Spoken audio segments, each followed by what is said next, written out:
गुरुर्ब्रह्मा गुरुर्विष्णु गुरुर्देवो महेश्वरा गुरुर्साक्षात् परब्रह्म तस्मै श्री गुरवे नमः. नवरात्रोत्सव काळातला जे कार्यक्रमामध्ये आपण मुलाखत साधना ही ठेवली होती त्यातलं हे आज दुसरं पर्व, दुसरं सत्र.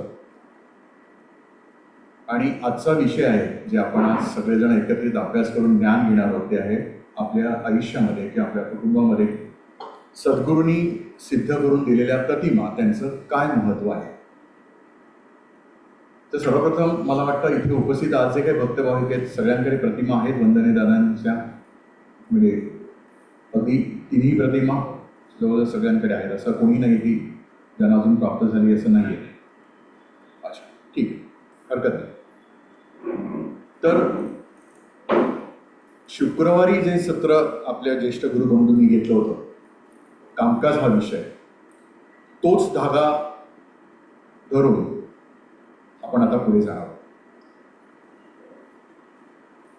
प्रतिमा आणि हा जो आज आपण अभ्यास करणार आहोत, हे आपण जे ज्ञान प्राप्त करून घेणार आहोत सगळे एकत्रितपणे, हा सगळा अभ्यास वंदनीय दादांनी जे ज्ञान आपल्याला आत्मनिवेदनमध्ये दिलेलं आहे आणि ज्ञानसाधना म्हणजे वंदनीय दादांनी ज्या शिरोडा इथे ज्या 8 साधना संमेलनं घेतली त्यातल्या 5व्या साधना संमेलनाचा अभ्यास, त्याच्यात त्यांनी थोडासा अभ्यास दिलेला, ज्ञान दिलेलं आहे.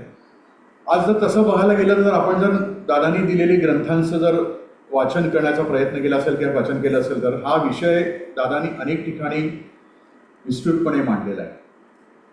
कारण प्रतिमा म्हणजे प्रत्येकाच्या वास्तूमध्ये असणं हे किती गरजेचं आहे, फक्त आपल्यासाठी नाही तर आपल्या पुढच्या पिढ्यांसाठी, फक्त पुढच्या पिढ्यांसाठी नाही तर आपल्या पुढच्या अनेक जन्मांची तरतूद ह्या प्रतिमांमधून दादांनी जगद्गुरू साईनाथ महाराजांच्या कृपेने कशी करून दिलेली आहे. आणि नुसत्या प्रतिमा प्राप्त होणं किंवा प्रतिमांचं नुसतं अनुष्ठान मांडणं हे महत्वाचं नाहीये. त्याला अनुसरून वंदनीय दादांनी दिलेली ओंकार साधना नित्यनेमाने होणं आपल्या वास्तूमध्ये हे कसं गरजेचं आहे. आणि ह्या नुसत्या गोष्टी औपचार म्हणून न करता आपण प्रतिमांचं पूजन मांडताना आपले आचार विचार उच्चार, ओंकार साधना जर आपण आपल्या वास्तूमध्ये किंवा केंद्रावरून करत असताना त्या अर्ध्या तासानंतर आपले आचार विचार उच्चार हे कसे असतायत, हे कसे असावेत, हे जे वंदनीय दादांनी अनेक संमेलनामध्ये सांगितलेलं आहे हे अतिशय महत्वाचं आहे. कारण त्याला अनुसरून जर आपले आचार विचार उच्चार होत नसतील, 100% होणार नाही. कर्मपरत्वे जन्म झालेला आहे, गतजन्मातलं काहीतरी अंश रूपाने राहिलेलं असणार, कधीतरी ते डोकावत असणार, विचार परत्वे, कृती परत्वे. पण किती आपल्या हातून प्रयत्न होतोय माझे आचार विचार आणि उच्चार वंदनीय दादांना जे अभिप्रेत आहे त्याप्रमाणे करण्यासाठी, याचा आपण प्रत्येकाने आत्मपरीक्षण करून ह्याच्या पुढे आपलं जीवन जगलं पाहिजे असं मला वाटतं. प्रत्येकाने, याला कोणीही व्यक्ती, कुठलाही गुरुबंधू आणि कुठली गुरुभगिनी अपवाद नाही. असं आता आपण विषयाला सुरुवात करूया. आता प्रतिमा का प्राप्त करून घेऊया आपल्याला. आज अनेक कुटुंबांमध्ये प्रत्येकाच्या रूढी परंपरेप्रमाणे, धर्म परंपरेप्रमाणे किंवा रूढी परंपरेप्रमाणे काही ना काही ते देवधर्म, कुलधर्म, कुलाचार म्हणून काही होत होतो. देवदेवतांचे फोटो असतील, देवदेवतांच्या तस्वीरी असतील किंवा मूर्ती असतील किंवा काही अनेक कुटुंबामध्ये जर पूर्वीच्या काळी जर बघितलं तर एक कुटुंबामध्ये परंपरागत आलेले टाक असायचे. मग ते सर्व असतानाही आपल्याला अपेक्षित सुख शांती समाधान का प्राप्त नाही झाले याचा आपण थोडक्यात अभ्यास शुक्रवारच्या सत्रामध्ये केला. आणि हे सर्व करूनही ज्यावेळेला आपल्याला काही प्राप्त झालं नाही त्या कुणाच्या तरी माध्यमाद्वारे सांगितल्यामुळे आपण कार्यकेंद्रावर आलो. आणि त्यावेळेला ज्यावेळेला पहिल्यांदा आलो त्यावेळेला परवाच्या दिवशी महेश जळीने जे सांगितलं की पहिल्यांदा आल्यानंतर एक गुरु बीज जे आहे ते धारण करून दिलं होतं दादा. आता ते गुरु बीज जे आहे, गुरुशक्तीचं जे बीज आहे, जे पहिल्यांदा मग तुम्ही फक्त आरतीसाठी आला असेल, तुम्ही कामकाजासाठी आला असेल, कोणा मित्रमैत्रिणींनी सांगितले म्हणून बरोबर आला असाल, पहिल्यांदा ज्यावेळेला आपण कुठलीही व्यक्ती, कुठलं भक्त भाविक जो दादांच्या स्थानी आलाय, त्याच्यात हे गुरुशक्तीचं बीज हे धारण करून दिलेलं आहे. त्याचा आता कसा महावृक्ष होणार आहे आणि त्या महावृक्षाच्या सावलीमध्ये किंवा त्या महावृक्षाच्या आशीर्वादामुळे आपल्या माध्यमातून दुसऱ्यांचं जीवन कसं विकसित होणार आहे किंवा ज्याला जी कुतुबुद्दीन बाबांच्या कृपाशोधाने जी कारण दीक्षा प्राप्त झाली ती कशी प्रवाहित होणार आहे हे फक्त आपलं सद्गुरू जाणतात. पण हे सगळं होणं हे अत्यंत गरजेचं आहे. कामकाज किंवा निराकरण किंवा विमोचन किंवा जी दुःख परंपरा वगैरे वगैरे जे शब्द आहेत ते फक्त काही कालावधीपुरते होते किंवा ते निमित्त मात्र होते आपल्याला सगळ्यांना सद्गुरूंच्या चरणी आणण्याचे. म्हणून वारंवार पुन्हा सांगितलं जाते, पुन्हा एकदा सांगतो की 6व्या संमेलनामध्ये ज्या दादांनी सांगितलं सर कामकाजापासून आता कुठेतरी थोडंसं दूर राहिलं पाहिजे आणि वंदनीय दादांना आपल्याला काय सांगायचंय, वंदनीय दादांना आपल्याला काय प्राप्त करून द्यायचंय याचा अभ्यास करणं हे आज प्रत्येकाच्या गरजेचं आहे असं मला वाटतं. प्रत्येकाच्या फक्त मुलाखत साधना किंवा संमेलन अटेंड करून हे ज्ञान प्राप्त होणारच आहे. पण माझी सगळ्यांना परत एकदा विनंती आहे की आपण प्रत्येकाने वंदनीय दादांच्या माध्यमातून जी काही ब्रह्मज्ञान जे त्यांच्या वाणीतून जे आलेलं आहे, जे ग्रंथरूपात आपल्याकडे आहे, त्यातलं कमीत कमी एक पान तरी आपण प्रत्येकाने वाचायला सुरुवात करूया या नवरात्रात. अगदी एक पान जमत नसेल तर किमान एक पॅराग्राफ तरी. अनेकांचं म्हणणं असतं की काही कळत नाही. दादांना कधी ते ज्ञान बरोबर तुमच्याकडे धारण करून द्यायचं नाही त्यांना माहिती आहे, पण सुरुवात आपल्याकडनं व्हायला पाहिजे.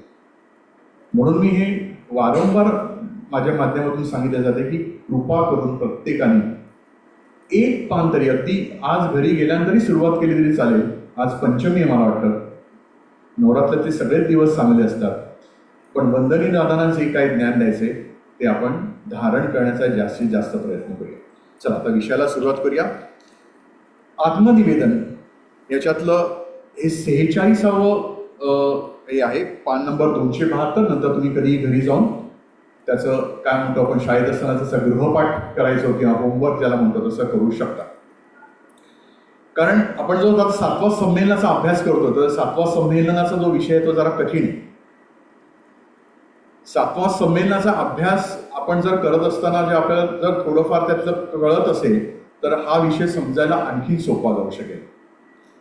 तर दादा काय म्हणतात की प्रतिमा, याचं हेडिंग असे, प्रतिमा श्री शाईशर म्हणजे ज्ञान, कारण प्रतिमा म्हणजे भक्ती आणि महाकारण म्हणजे सेवा आणि नारायणी प्रतिमा म्हणजे जीवन सार्थकता.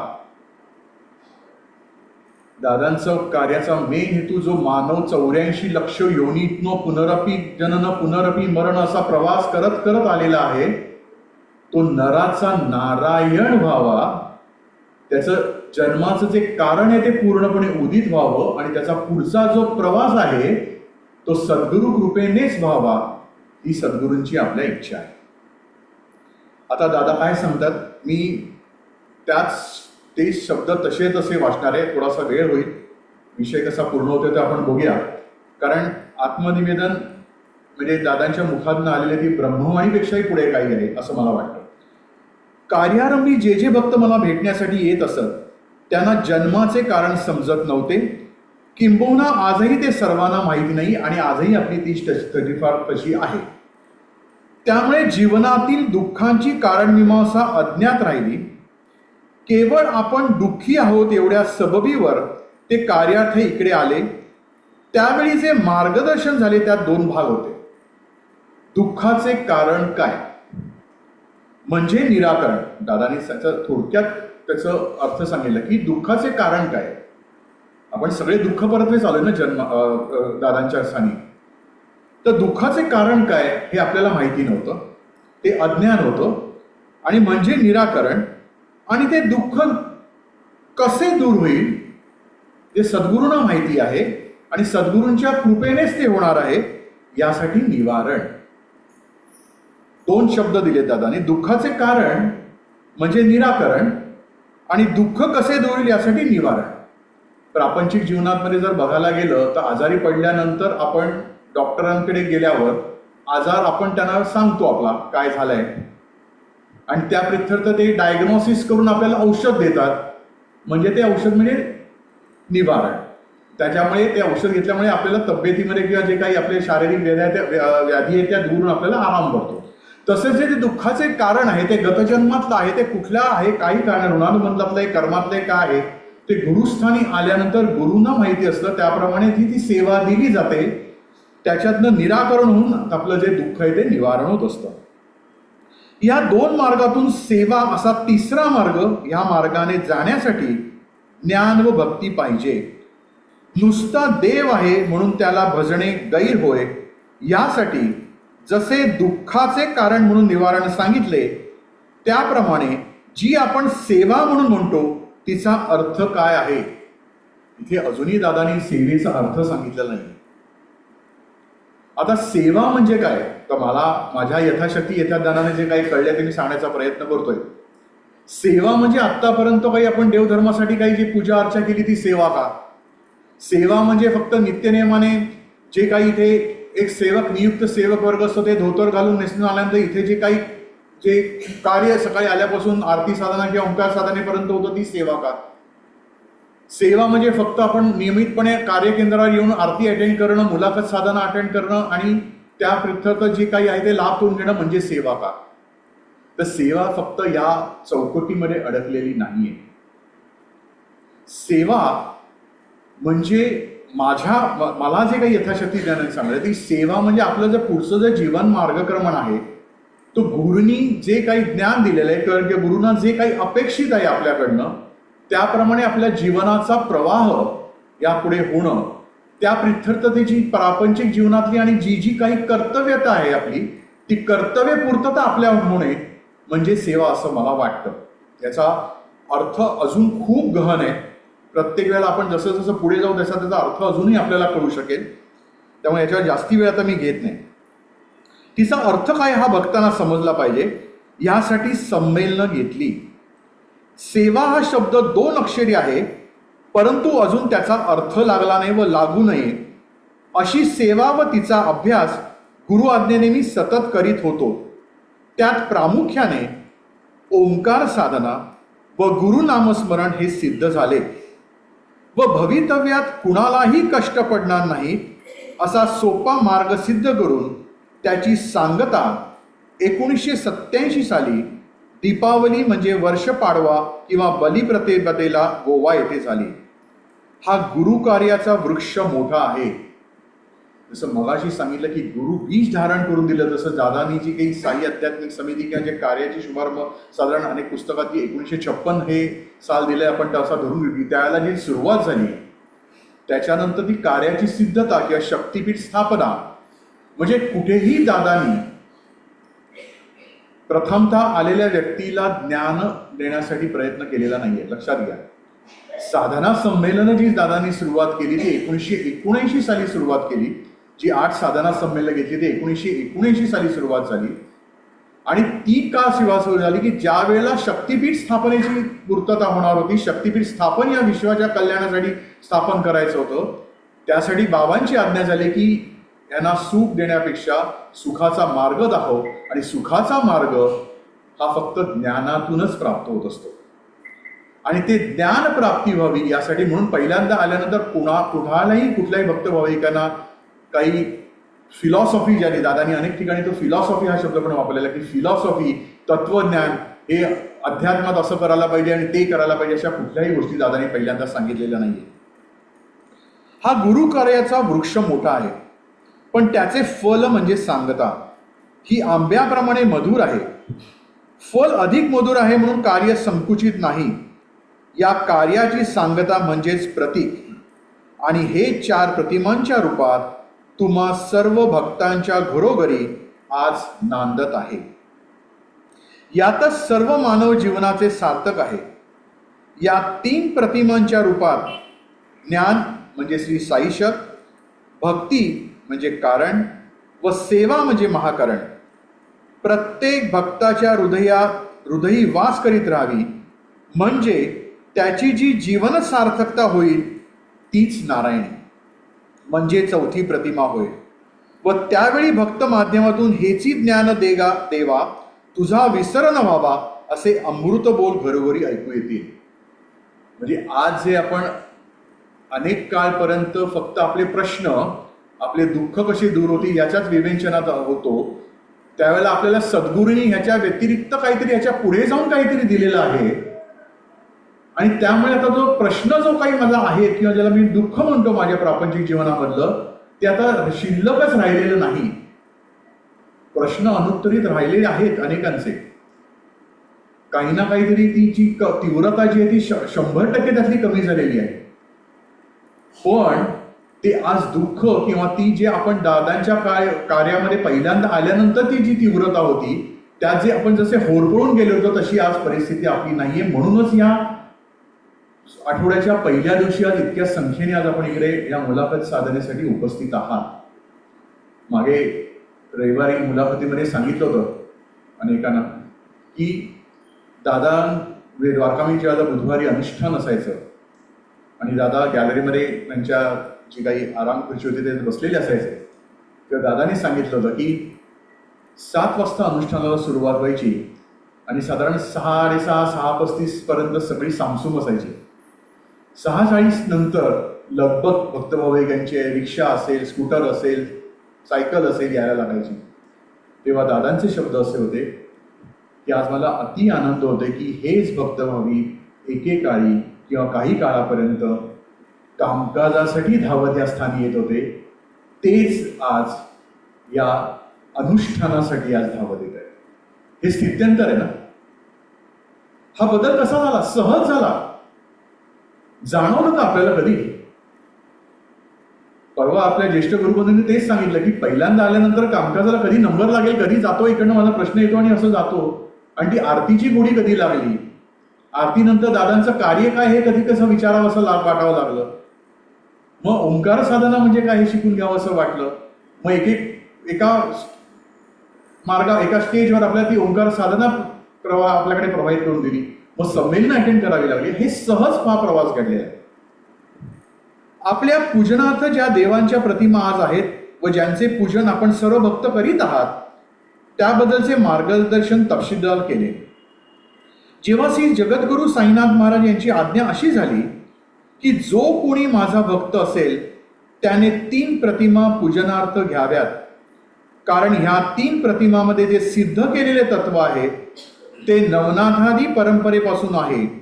त्याचा लाभ कसा होईल तर जया मनी जैसा भाव तैवा तया तैसा अनुभव असा त्याचा लाभ होणार आहे.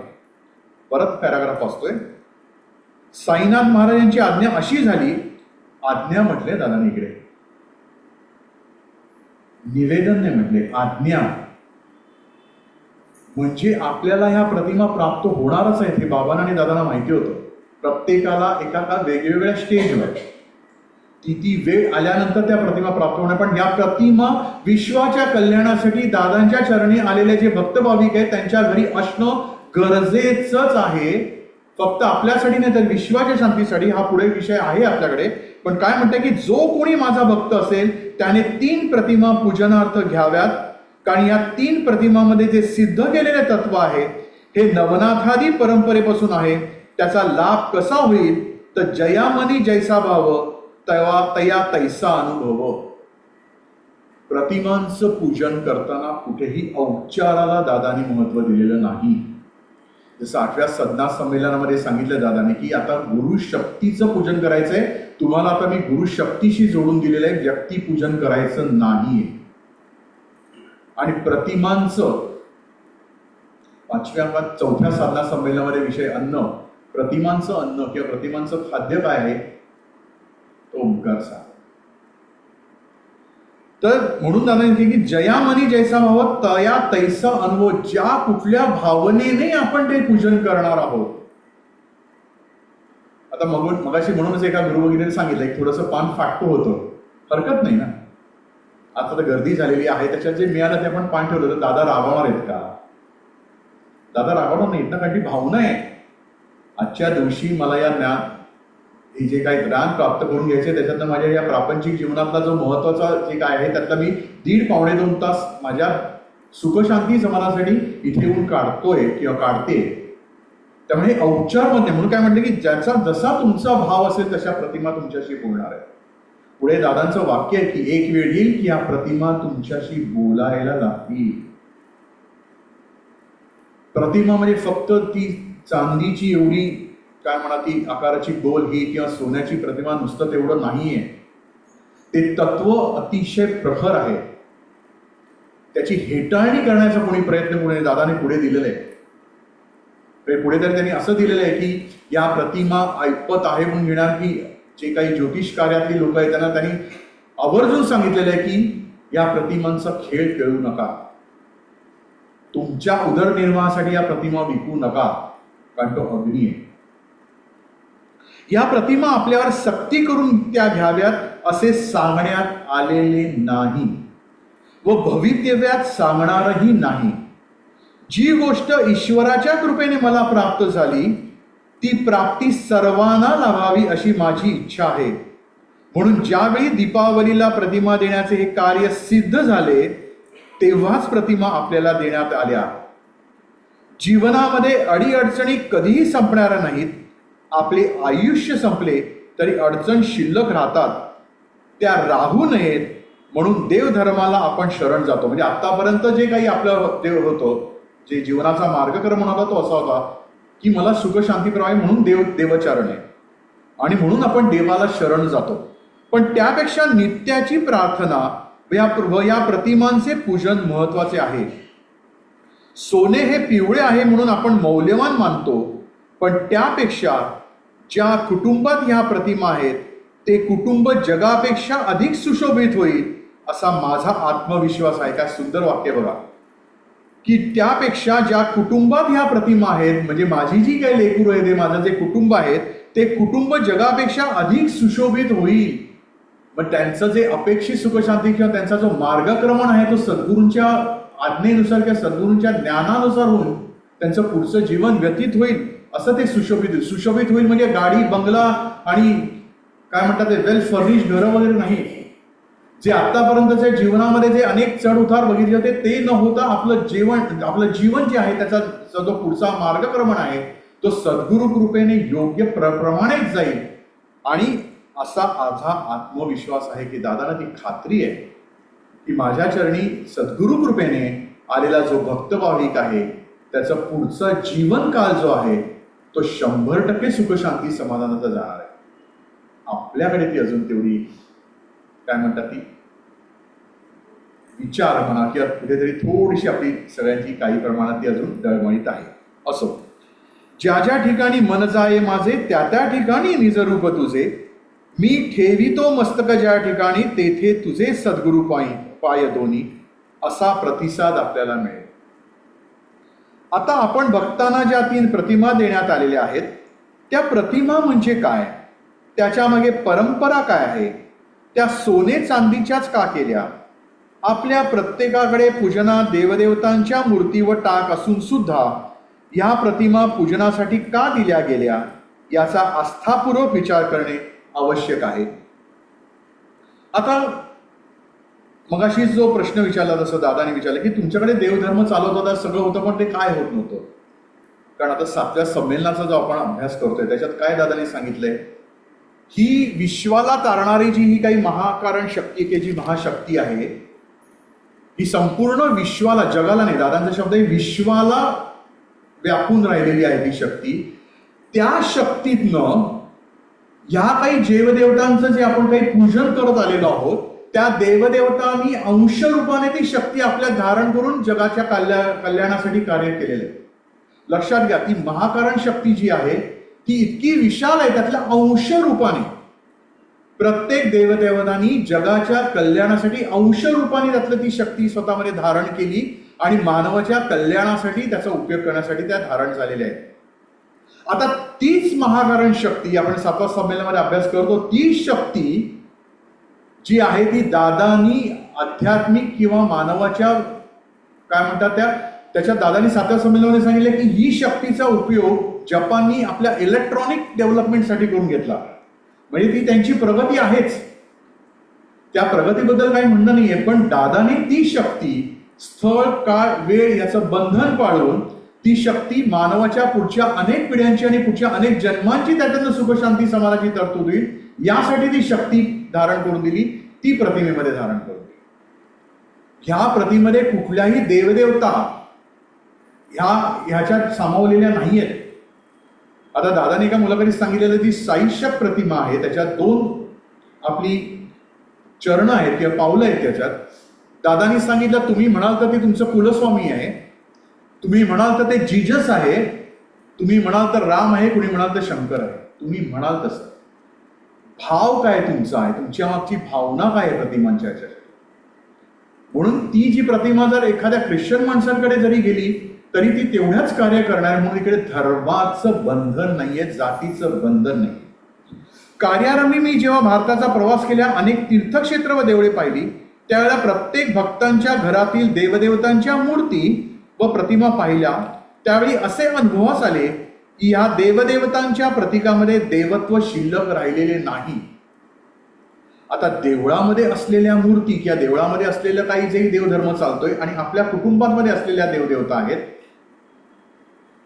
त्याच्यातलं देवत्व का निघून गेलं?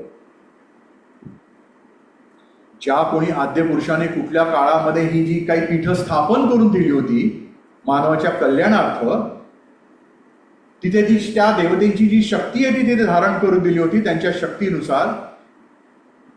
मग ते ज्या देवतार्जन तिथे चालत होतं, तिथे जर मानवाला सुखशांती समाधान 100% प्राप्त व्हायला पाहिजे होतं, तर त्याच्यातलं देवत्व गेलं कुठे? देवत्व त्यातलं जाण्यासाठी आपले आचार विचार आणि उपचारच त्याला कारणीभूत आहे. आपण देवळामध्ये गेल्यानंतर काय करतो, माझा हे नाही झालं, माझं ते नाही झालं, म्हणून हा अभिषेक आहे, म्हणून तो यज्ञ आहे, वगैरे वगैरे वगैरे. आणि अशा वेळेला जी आपली जी काही प्रतिकूल कर्म होती तिथे धारण झाली, आणि ती प्रतिकूल कर्म धारण झाल्यानंतर तिकडे मानवी एक माध्यम म्हणून एक मध्यस्थ असतो तेवढा प्रखर नव्हता की ती कर्माचं त्याचं विमोचन होऊ शकेल, त्याची शुद्धता होऊ शकेल.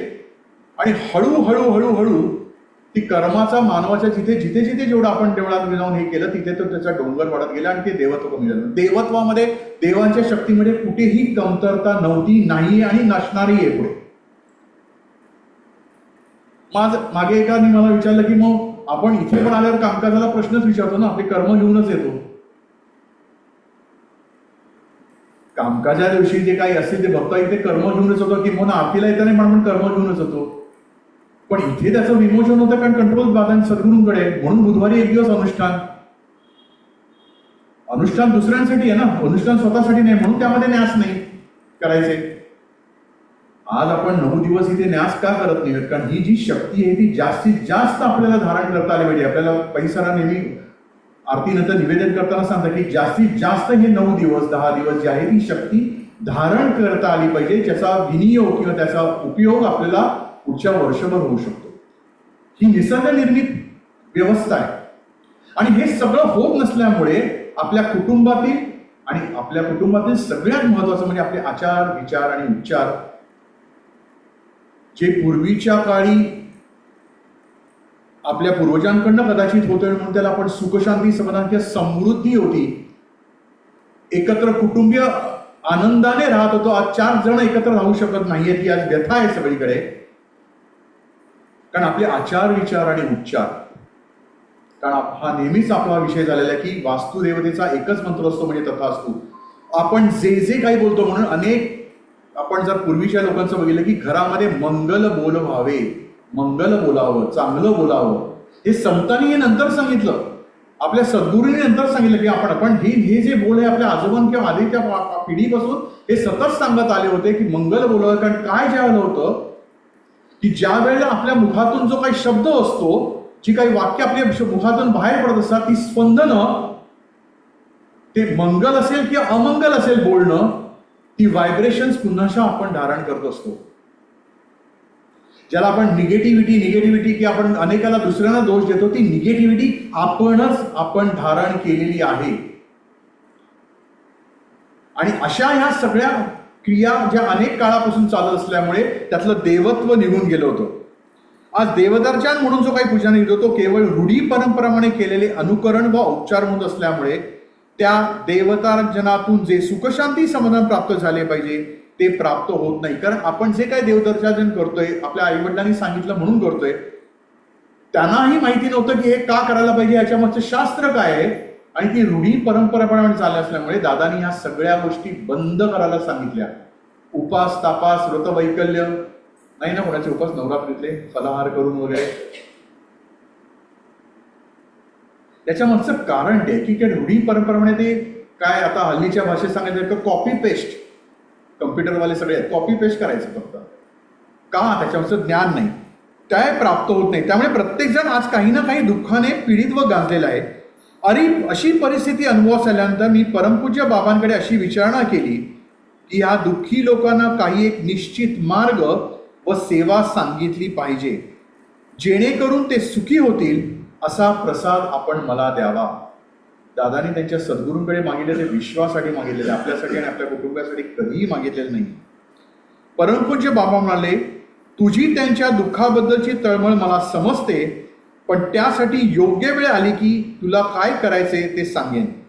तोपर्यंत तुला सांगितलेल्या मार्गाने त्यांच्या अडीअडचणीबद्दलचे मार्गदर्शन कर. त्याप्रमाणे मी आज 36 वर्ष कार्य करीत आहे, म्हणजे विमोचन कामकाज. आणि ती त्याला अनुसरून जी काही सिद्धता दादांची चालू होती, पण भक्तांसाठी महत्वाचं त्यावेळेला या 36 वर्षात होतं की कामकाज. म्हणजे दादानी मागे एकदा सांगितलं होतं की मुंबईला तेव्हा वाटतं असं पत्रक लागायचं की या तारखेला वंदने दादा येणार आणि कामकाज आहे, त्यावेळेला तुडुंब गर्दी आणि दुसऱ्या दिवशी आरती साधण्यासाठी कोण नाही, अशी परिस्थिती. म्हणजे आपणही त्यातलेच होता. परमपूज्य बाबांच्या आज्ञेप्रमाणे आपण भक्तांना प्रथमतः ज्या 3 प्रतिमा दिल्या गेल्या त्यापैकी पहिली प्रतिमा श्री शाईशक, दुसरी प्रतिमा कारण व तिसरी प्रतिमा महाकारण होय. आणि आता या प्रतिमांचं कार्य काय आहे, प्रतिमांचं महत्व काय याचा आता आपण अभ्यास करूया. श्री साईशक प्रतिमा ही प्रतिमा घेण्यापूर्वी आपल्याला 5 दीक्षा म्हणजे क्रमशः उपासना दीक्षा, नामस्मरण दीक्षा, अनुग्रह दीक्षा, गुरु दीक्षा व कारण दीक्षा या देऊन आपल्या करवी श्री सद्गुरु नामस्मरण करून घेतले गेले व त्याप्रमाणे आपण करीत आहात. हे नामस्मरण मी जीवनारंभापासून आजपर्यंत केले असल्याने ते नामस्मरण आज सिद्ध आहे. त्या नामस्मरणाची सिद्धता आपल्याला व आपल्या भावी पिढ्यांना हितकारक व्हावी म्हणून त्या नामस्मरणाचे प्रतीक म्हणून श्री शाईशक प्रतिमा आहे. जो सद्गुरूंचं जे आपण नामस्मरण करतो, दादांनी काय सांगितलं की इथे या सगळ्या दीक्षा कधी दिल्या आपल्याला की पहिलं विमोचन होण्यासाठी. विमोचन करताना एका मुलामध्ये दादांनी सांगितलेलं की खरं म्हणजे ह्या दीक्षांचा लाभ आपला उन्नती व्हावी, आपला विकास व्हावा यासाठी होता. पण आपली कर्मातली ऋणानुबंधातली एवढी तीव्रता होती की यातल्या पहिल्या 3 दीक्षांचा वापर आपलं विमोचन होण्यासाठी गेला. आणि त्याला दादाने सांगितलं की हे नामस्मरण सिद्ध आहे आणि त्या नामस्मरणाची सिद्धता आपल्याला व आपल्या भावी पिढ्यांना हितकारक व्हावी म्हणून त्या नामस्मरणाचे प्रतीक म्हणून श्री शाईशक प्रतिमा दिलेली आहे. मगाशी सांगितलं तसं फक्त आपण आपलं कुटुंब नाही, ते पुढच्या अनेक पिढ्यांची तरतूद या प्रतिमेमध्ये आहे. या व्यतिरिक्त या प्रतिमेचा लाभ असा आहे की आपल्या कुटुंबामध्ये गेल्या 7 पिढीत ज्या कोणी व्यक्तींनी गुरु केला नसेल किंवा नामस्मरणाचा उच्चार केला गेला नसेल तर गतकालामध्ये ह्या ज्या व्यक्तींनी सद्गुरु तत्वांचा लाभ घेतला नाही अशांनाही या प्रतिमेमुळे पुण्याचा लाभ मिळणार आहे. म्हणजे वंशविमोचन झाल्यानंतर आपल्या 7 पिढ्यांना दादांनी उत्तम लोक प्राप्त करून दिला, ते विमोचन झालं, ते निवारण झालं. पण साईशक प्रतिमेच्या माध्यमातून कंट्याच्या हातून काही देवधर्म व्यवस्थित झाला नसेल, गुरु त्यांना प्राप्त झाली नसतील किंवा नामस्मरण त्यांच्या मुखातून त्याला देहरूपाने असताना झालं नसेल तर तो लाभ या साईशेक प्रतिमेतून त्यांना आता प्राप्त होते. 7 पिढ्या.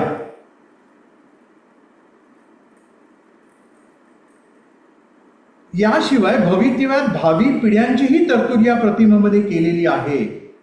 भावी कालामध्ये योग्य तो गुरु व त्यांचे मार्गदर्शन मिळणार नाही म्हणून तीही तरतूद या प्रतिमेमध्ये केलेली असून भावी पिढ्यांना फक्त सद्गुरु नामस्मरण म्हणजे ओम श्री साईनाथाय नमः म्हटल्यावर इष्ट ते सुख शांती समाधान सहजगत्या प्राप्त होणारे इतका सुलभ मार्ग आपणा सर्वांसाठी श्री सद्गुरु कृपेने सिद्ध केलं आहे. दादांची इच्छा आहे की पुढे अशी एक स्टेज नक्की येणार आहे की देवदेवतांच्या सोडूनच द्या, की फक्त प्रार्थना आणि नामस्मरण ह्याच्यामध्ये सगळी तरतूद होणार आहे.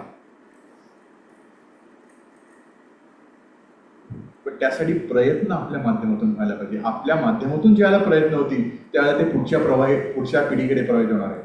कारण आजही आपण काळ बघतोय की आज आपल्या तरुण पिढीला हे ओंकार साधना करायलाही वेळ नाही. अनेकांच्या कंप्लेंट असतात ना, वेळ नाही मुलांना.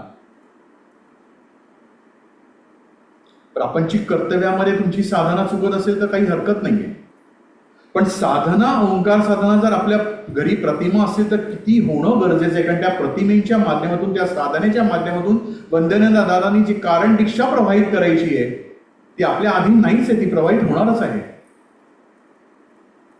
त्यासाठी ओंकार साधना, आणि नुसती ओंकार साधना नाही, मी वारंवार सांगते आपल्या सगळ्यांसाठी की नुसती ओंकार साधना 35 मिनिटाची शब्द रूपाने, शारीरिक रूपाने न होणं, ती साधना आता जगायला आपण शिकलं पाहिजे. ती जगायला शिकलं पाहिजे. म्हणजे त्या अनुसरून आपले आचार, विचार, उच्चार. आजही आपल्या मनामध्ये कोणाबद्दल भेदभाव, हेवा, राग असेल, हा जितका लवकर साफ करता येईल तो करण्याचा आपण प्रयत्न केला पाहिजे. कारण साधना म्हणजे, आणि हे जे आता आपण गुरुमार्गात आहोत, हे दादांनी सांगितलं तसं सुपीक जमीन आहे ती. जे पेरणार तेच उगवणार आहे आणि ते फोफावणार आहे. म्हणून सांगितलं की पुढे फक्त सद्गुरु नामस्मरण आणि म्हणजे ओम श्री साईनाथ म्हटल्यावर इष्टते सुख शांती समाधान सहजगत्या प्राप्त होणार आहे. कुठलेही दैववैदिक आणि कुठलंही काही करण्याची गरज नाहीये. ही स्टेज येणारी, ही तरतूद आपल्या सद्गुरूंनी करून ठेवलेली आहे. आपण त्याप्रमाणे कसं मार्गक्रमण करणार आहोत हे आपल्या हातात आहे. कारण प्रतिमा, या प्रतिमेचा संबंध घराण्यातील दिवंगत व्यक्तींशी आहे, जे कोणी गेल्या 7 पिढ्यांमध्ये धर्माचरण करू शकले नाहीत किंवा ज्ञानअज्ञानाने त्यांच्या हातून पातक प्रमाद घडलेले आहेत, व त्यामुळे या दिवंगत व्यक्तींच्या इच्छा वासना शिल्लक राहून आपल्याला जो त्रास होत आहे, की ज्यामध्ये विद्यानाश, संपत्तीनाश व संततीनाश असे प्रामुख्याने 3 दोष कुटुंबात शिल्लक राहिलेले असतात. अशा दोषांचे परिमार्जन केल्याशिवाय भावी पिढ्यांना विद्या, संपत्ती, संतती यांचा लाभ होणार नाही. यासाठी परमपूज्य बाबांच्या आशीर्वादाने जे काही विधी केले गेले त्यामध्ये प्रामुख्याने वंशविमोचन, कर्मविमोचन व ऋणमोचन हे करण्यासाठी श्री क्षेत्र नरसोबावाडी येथे 11 पौर्णिमेला होमहवनादी विधी करण्यात आले व मागावून या विधीची सांगता म्हणून महारुद्र स्वाहाकार करण्यात आला. म्हणजे वंशविमोचनासाठी हाजी मलंग गडावर 21 वर्ष जी काही सिद्धता केल्यानंतर सद्गुरु कृपेने नरसोबावाडीचे 11 पौर्णिमेला होमहवनादी आणि महारुद्र स्वाहाकार करण्यात आला. आणि हा विधी सामान्य माणसाला करता येत नाही. त्या विधीसाठी साधारण 2.5 लाख रुपये खर्च केले त्या काळी. तेव्हा तो पुन्हा विधी होणे शक्य नाही. या विधीसाठी जी शक्ती म्हणजे रुद्रशक्ती हिला आव्हानात केले गेले व तिची मनोभावनाने सेवा करून त्या शक्तीची धारणा भावी पिढ्यासाठी आशीर्वाद म्हणून राहावी म्हणून साईधाममध्ये शक्तीपीठाची स्थापना परमपूज्य बाबांच्या मार्गदर्शनाप्रमाणे केली गेली. म्हणजेच भावी पिढ्यांची तरतूद तुम्ही न मागता, म्हणजे पुढे अशी एक स्टेज येणार आहे की पुढच्या पिढीला कामकाजाला याची गरज लागणार नाहीये. लक्षात घ्या, काय तरतूद आहे. पुढे पिढी अशी येणार आहे, म्हणजे जसं दादानी सांगितलं की तुम्ही आला तेव्हा तुम्हाला 25%, पुढच्या पिढीला 50%, तिसऱ्या पिढीला 100% सुखाची गॅरंटी. ती पिढी अशी नक्की येणार आहे की दुःख म्हणजे काय विचारेल. ही तरतूद केलेली आहे की ज्यामुळे जो कोणी जीवनात दुःखी आहे तो इथे आल्यानंतर निश्चित सुखी होईल असा माझा आत्मविश्वास आहे. आणि जर सद्गुरूंचा आत्मविश्वास आहे म्हणजे ते ब्रह्मवाणीच आहे. आता महाकारण प्रतिमा. आता ह्या प्रतिमामध्ये 2 शब्द आहेत, महान व कारण. महान म्हणजे मोठे असे आपण म्हणतो, पण महान असले तरी ते लहान आहे याचा अर्थ कळला पाहिजे. ज्याप्रमाणे वडाचे झाड मोठे, महान व भव्य असते, पण त्याचे बीज अतिसूक्ष्म व लहान असते, ते जर मनोभावनेने पेरले तर त्या बीजाचा कल्पवृक्ष निर्माण होतो, जेणेकरून तमाम वाट सोडून त्याच्या छायेमध्ये सुखाचे क्षण अनुभविता येतात. मग असे सांगितलं त्याचे जे गुरुबीज जे पेरलेले त्याचा महावृक्ष होतोय, महावृक्ष झालेला आहे. आणि त्याच्याशी याचा कसा संबंध आहे की त्या छायामध्ये सुखाचे क्षण म्हणजे जो काही वडाचं झाड असतं किंवा तिकडे अनेक वाटकरी, आता मुंबईमध्ये किंवा शहरामध्ये आपल्याला हे बघायला दिसत नाही, बघायलाही मिळत नाही. गावामध्ये वगैरे आपण गेलो तर अजून तिकडे तुम्ही त्या सावलीमध्ये तुम्ही काही काळासाठी निश्चित राहू शकता. तसं हे जे गुरुबीज आज दादांच्या भक्तांमध्ये दादांनी जे पेरले ते कारण दीक्षेच्या माध्यमातून सगळीकडे प्रवाहित होत आहे. याचा अर्थ तो इथे हे गुरुबीज जे पेरलेलं आहे पहिल्यांदा नकळत, त्याचा महावृक्ष झाल्यानंतर ती जी दीक्षा आहे, जी कारण दीक्षा आहे, ती आपल्या माध्यमातून, परवा गुरुबंधूंनी सांगितलं की सगळ्या जणांना केंद्रावर येऊ शकत नाहीत, म्हणून ही माध्यम दादांनी तयार केली. दादांचं वाक्य, यू हॅव बीन चूजन. आपण केंद्रावर आलेलो नाही आहोत. आपल्याला वाटतं की आपण गुरु केले, आपण कोणीही गुरु केलेले नाहीये. आपल्याला आणलं गेलेलं आहे. थोडासा एक विनोदाचा बॉक्स सांगतो. मध्ये तर एक व्हॉट्सअपवर जे होता की एक लहान मुलाला आई वडील कोणी खेचून घेतात, एक त्याला विचारतो काय रे शाळेत जातो का, तो कुठला शाळेत जातो, जबरदस्तीने मला घेऊन जात आहे. तसं जबरदस्तीने आपल्याला दुःखाने इकडे आणलेलं आहे. ते दुःख आणि तो आत्मा एकदा पिडला की भाऊ किती वेळा फक्त मी ते परत शरीर धारण करू, भोग बघू आणि परत जाऊ. आता चल बाबा सद्गुरूंच्या चरणाशी, तू पण सोड आणि मला पण सोड. त्या दुःखाला कीवाली, दादांच्या संमेलनामध्ये वाक्य आहे, त्या दुःखाला कीवाली आपण सद्गुरूंकडे आलेलो नाही आहोत. त्या दुःखाला कीवाली की आता याच्यातनं बाहेर पडूया, म्हणून गुरुमार्ग. आणि म्हणून आपण सगळे दादांकडे आले. त्यांच्या छायामध्ये सुख क्षण होत जातात. त्याप्रमाणे आपण जे नामस्मरण नित्य करतो ते जरी लहान असले तरी ते महान आहे, म्हणून ती संथा महत्वाची. ओंकार साधनेमध्ये तो स्वर, ताल, लय किंवा जे सांगितलेली अंग आहेत त्याप्रमाणे करण्याचा प्रयत्न करणं हे महत्वाचं आहे. तेव्हा आपली दृष्टी लयास, तरी ते महादेव आपली दृष्टी लयास जाऊन त्या नामस्मरणामध्ये काय आहे हे विचारण्यापेक्षा स्वतःलाच प्रश्न विचारावा की त्यात काय नाही. शोध घ्यायला जायचा नाही. आता हा प्रत्येकाचा अनुभव आहे. गुरुमार्गात आल्यानंतर काय काय आपल्यात बदल झाले हा प्रत्येकाचा अनुभव आहे. मग याचे उत्तर तुम्ही स्वतःच देऊ शकाल. हे कोणाशी डिस्कस करायचं नाहीये. मला काय प्राप्त, तुला काय प्राप्त, मी कधी आलो, तू कधी आलास, किती वर्ष तुला प्राप्त झाली, मला किती वर्षांनी प्रतिमा मिळेल, नाही. हा प्रत्येकाचा अनुभव प्रत्येकाने घ्यायचा आहे. असे हे बीज पेरण्यासाठी महाकाय प्रतिमा आहे की ज्या योगे वंश परंपरेने भावी पिढ्या सुखात नांदतील असा आशीर्वाद परमपूज्य बाबाने दिला आहे. ज्याप्रमाणे घर बांधावायचे झाल्यास जागा लागते किंवा काही गोष्ट करायची असल्यास स्थळ, काळ व वेळ पाहावी लागते, त्याप्रमाणे आपण जे नामस्मरण करीत आहोत ते सुरक्षित राहून त्याचा लाभ भावी पिढ्यांना व्हावा म्हणून ही प्रतिमा आहे. ही वास्तूच आहे. पुढच्या पिढीची तरतूद. दादाने काय सांगितलं, आपण घरात राहताना बाकीच्या गोष्टी बघतो, पण जे काही नामस्मरण किंवा जे काही ओंकार साधना भावी पिढ्यासाठी ती आपण पै पेडका वगैरे सगळी इन्व्हेस्टमेंट करून नंतर आपल्या भावी पिढ्यांसाठी ठेवतो, हा प्रापंचिक भाग झाला. निसर्ग परत्वे काय, आई वडिलांची पुण्य किंवा ज्या आधी केली ती 100% पुढच्या पिढीकडे प्रवाहित होत नाही.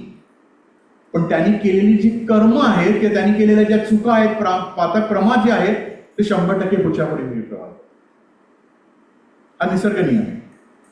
म्हणून दादानी काय केले की ही तरतूदही करून ठेवले की तुमच्या माध्यमातून जे ओंकार साधना, तुमच्या माध्यमातून जे नामस्मरण होणार त्याचा तुम्हाला लाभ होऊन पुढच्या पिढीने होण्यासाठी त्या सुरक्षित राहायला पाहिजे, म्हणून ती प्रतिमा आहे महाकारण प्रतिमा.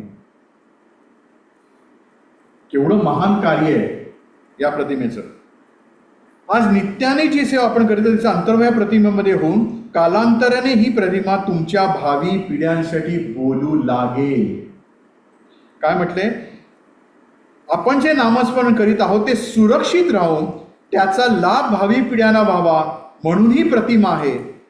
आज नित्याने जी सेवा म्हणजे नित्याने जी ओंकार साधना आपल्या माध्यमातून आपण कराल तिचा अंतर्भाव या प्रतिमेमध्ये होऊन कालांतराने ही प्रतिमा तुमच्या भावी पिढ्यांशी बोलू लागेल.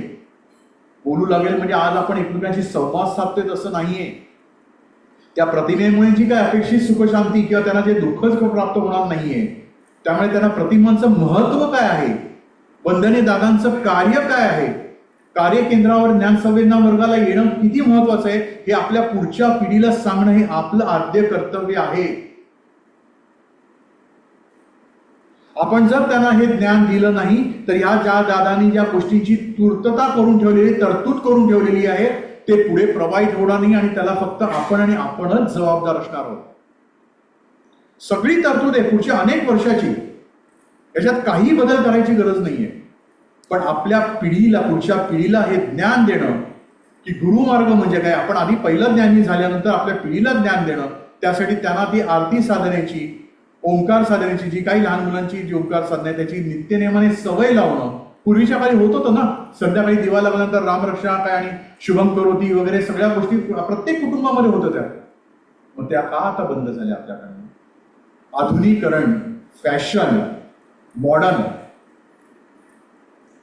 या सगळ्यांनी आपण आपला स्वतःचा विनाश करून गेली. आपण दादानी ही पुढची अनेक जन्मांची त्रुटी पुढच्या पिढींची करून गेली. ते आपलं आद्य कर्तव्य आहे की ह्या प्रतिमा जर आपल्या पुढच्या पिढींशी बोलाव्यात किंवा त्यांचं पुढचं आयुष्य सुखशांती समाधानाचं आणि त्यांचा सहभाग सद्गुरूंच्या कार्यामध्ये त्यांना दादांना करून घेता यावा, अशी जर आपली जी इच्छा असेल तर त्यासाठी आपले प्रयत्न होणे गरजेचं आहे. अशा 3 प्रतिमा आपणा सर्वांना मिळात म्हणून गेली 30 वर्षे माझे प्रयत्न चालू होते. त्या प्रयत्नांना यशस्वीरित्या यश येऊन आज हा प्रतिमारूपी प्रसाद भक्त भाविकांच्या घरोघरी पोहोचला आहे. यापेक्षा आनंद काय असा प्रश्न मी स्वतःला विचारतो आहे. प्रतिमांचा विषय हा अति गहन असून त्याचे कार्य त्यापेक्षाही गहन आहे. कारण अनेक शतकात हा विषय कुणीही अभ्यासनासाठी घेतलेला नाही. आजपर्यंत जे कोणी ह्या मार्गात आले त्यांनी येणाऱ्या भक्तांचे भविष्य सांगणे एवढेच कार्य केले आहे. त्यामुळे कुणीही भक्त अडचणीत आला की ह्या मार्गाकडे त्या दिशेने पाहत असतो. त्यामुळे आपण जन्माला का आलो व आपले कर्तव्य काय हा प्रश्न कोणीही विचारात घेत नाही. वंदने दादांच्या कार्यामध्ये पण कार्यारंभी जे आलेले भक्तवगैरेसाठी दादांनी कामकाज आणि विमोचन करून सुखशांती समाधान प्राप्त करून दिलं. थोडंफार आपण असं म्हणूया की ते मधाचं बोट होतं. आजही आपण आल्यानंतर ज्यावेळेला आपला पहिला प्रश्न किंवा कामकाजातनं सुटल्यानंतर त्या पुढची स्टेजेस आल्या ना आपल्या, का हा माझा प्रश्न सुटला.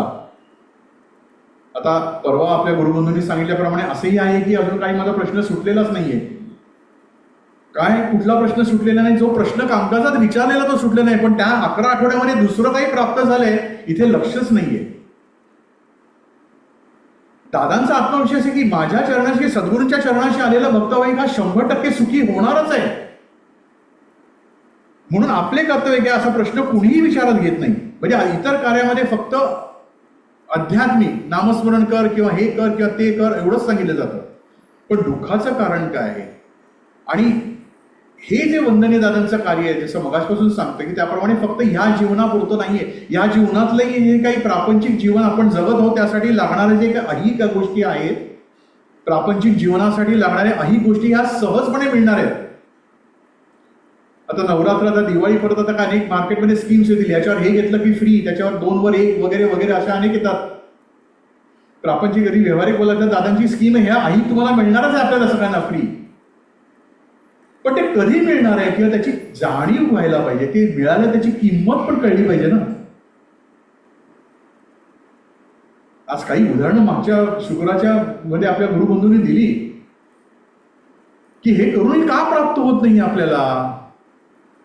कमतरता कार्यामध्ये नाहीये, कमतरता दीक्षेमध्ये नाहीये, कमतरता कुठेतरी आपल्यात आहे. अजून कोणाचे दोष नाहीये त्याच्यात. मी पहिला आहे हे जेव्हा हे माझ्या माध्यमातून सांगितलं त्याच्यात पहिला मी आहे की माझ्यात काय अजून कमतरता आहे. सद्गुरू चरणी आल्यानंतर जर एखादा मला गोष्ट प्राप्त होत नसेल, ह्याच आत्मनिवेदनमध्ये दुसरं देखील दादांनी सांगितलेलं आहे. ते अगदी वाक्य वाचण्याचा प्रयत्न केले की अथक प्रयत्न करून सुद्धा, त्याचा अर्थ थोडाफार असा आहे की अथक प्रयत्न करून सुद्धा जेव्हा एखादी गोष्ट आज आपल्याला प्राप्त होत नाही त्यावेळेला परमेश्वराला ती प्राप्त करून द्यावी आज ही त्याची इच्छा नाही असं समजून शांत बसणे हे उचित असतं. हे सद्गुरूंचे म्हणजे आत्मनिवेदन काय, अनेकांना माहिती आहे का? ते नवीन आले बघते आत्मनिवेदन म्हणजे काय सांगा ना. अनेक समजलं आत्मनिवेदन काय. दादांची पहिली 2 ग्रंथ कुठले? गुरुप्रसाद आणि आत्मनिवेदन. आत्मनिवेदन म्हणजे काय? काय आत्मनिवेदनामध्ये? हा, श्री विठ्ठलांनी दादांना सांगितलं की ज्ञानेश्वरांच्या माध्यमातून की आज जे काही तुला गुरु कार्यामध्ये त्यांनी सांगितलं, मी दादांना अरे करत तुम्हाला जे काही अनुभव आलेले आहेत ते भक्त भाविकांपर्यंत पोचणं गरजेचं आहे. म्हणून हा आत्मनिवेदन. आणि गुरुप्रसाद जे आहे, आता 2 ग्रंथांमधलं त्याचं महत्व, गुरुप्रसादही तेवढाच महत्वाचा आहे आणि आत्मनिवेदनही महत्वाचं आहे.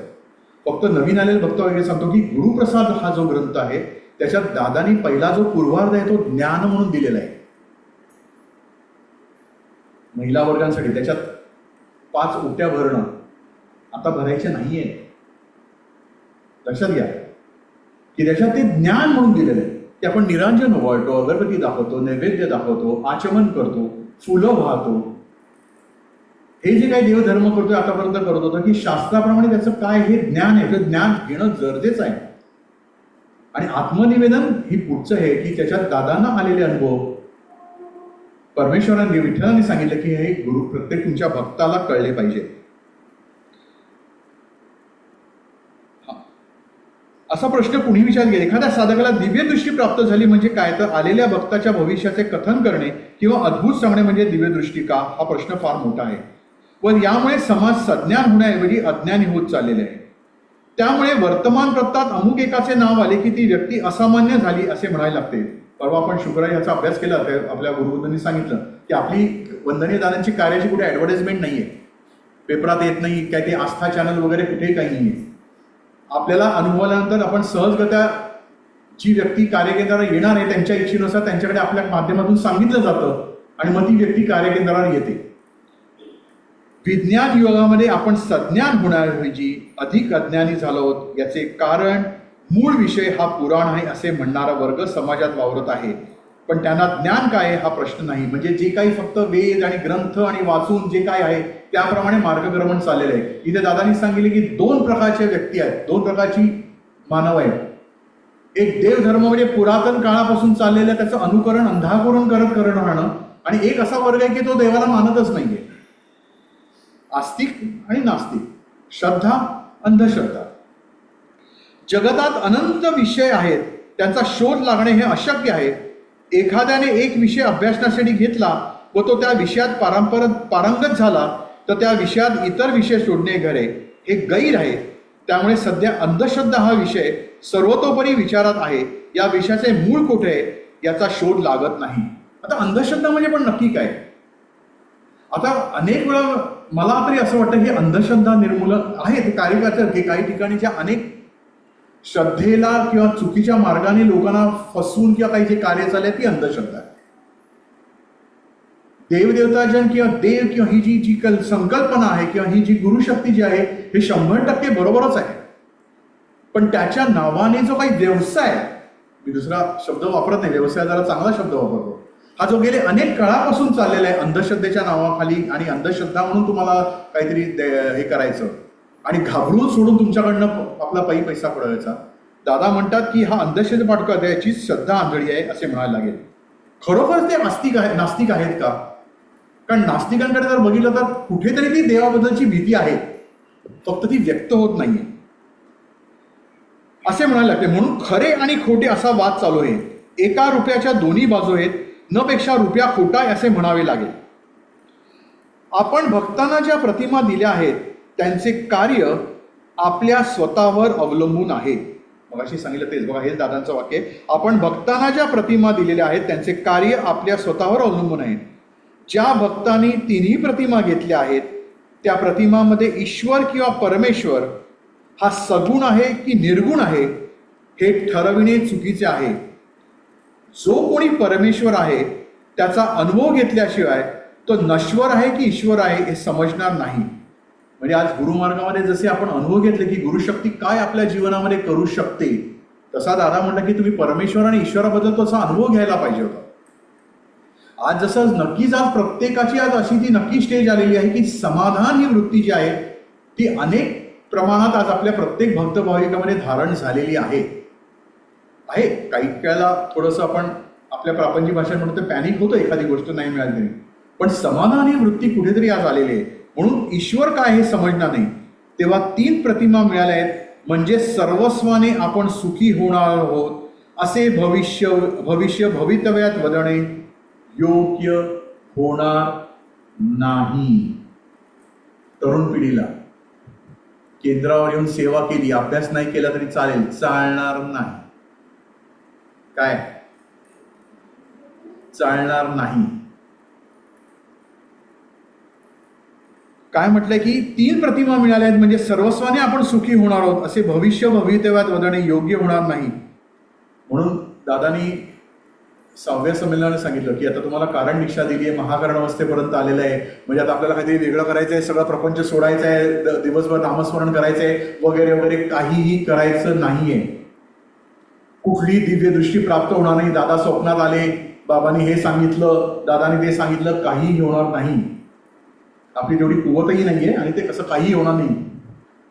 प्रापंचिक कर्तव्य शेवटच्या क्षणापर्यंत करत राहणं हे आद्य कर्तव्य आहे. म्हणून म्हटलं की प्रतिमा मिळाल्या म्हणजे सर्वसाने आपण सुखी होणार असे भविष्य वैत्यात वदणे योग्य होणार नाही.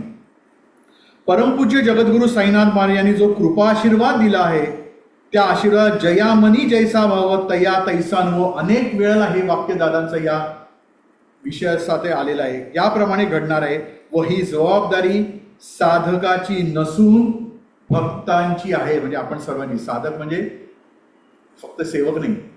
या प्रतिमा आपल्याला सद्गुरु कृपेने मिळाल्या त्यांची आता जबाबदारी नाहीये, सद्गुरूंची जबाबदारी नाही, त्यांची जबाबदारी आपली आहे, भक्तांची आहे. हे भक्ताने विसरता कामा नये.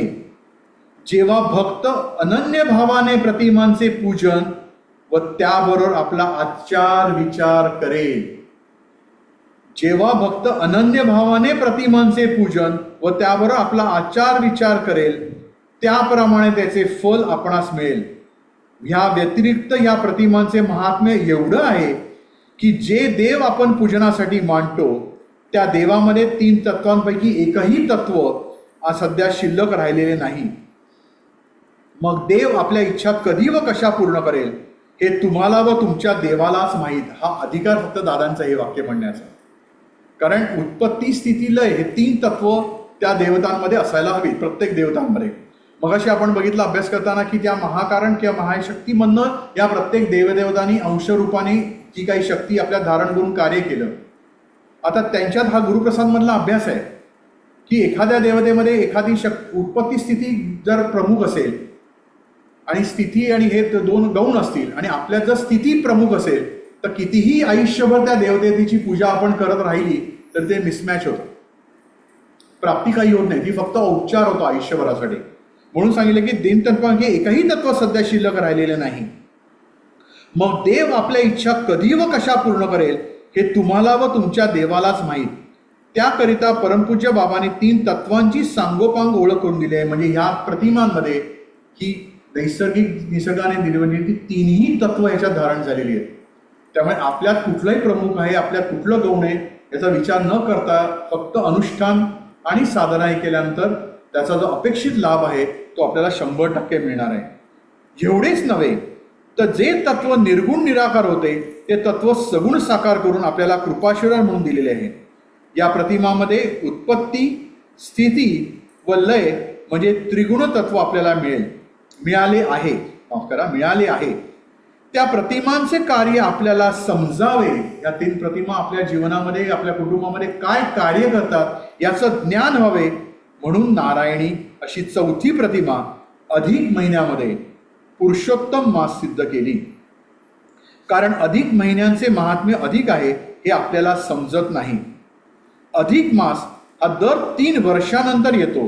असे 12 अधिक महिने म्हणजे 36 वर्ष केल्यानंतर ही नारायणी अवस्था उदयास आली.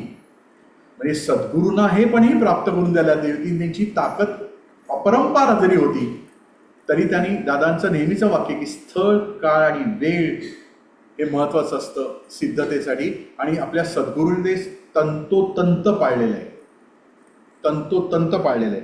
म्हणून ही नारायणी अवस्था उदयास आली व श्री शक्तीपीठ हे 36 वर्षानंतर सिद्ध झाले. कुठेही दादानी घाई केलेली नाही, आज पटापट सगळं आलेलं भक्तावी पटापट देऊया आणि माझं नावावर वाढूया असं कुठेही दादानी केलेलं नाही.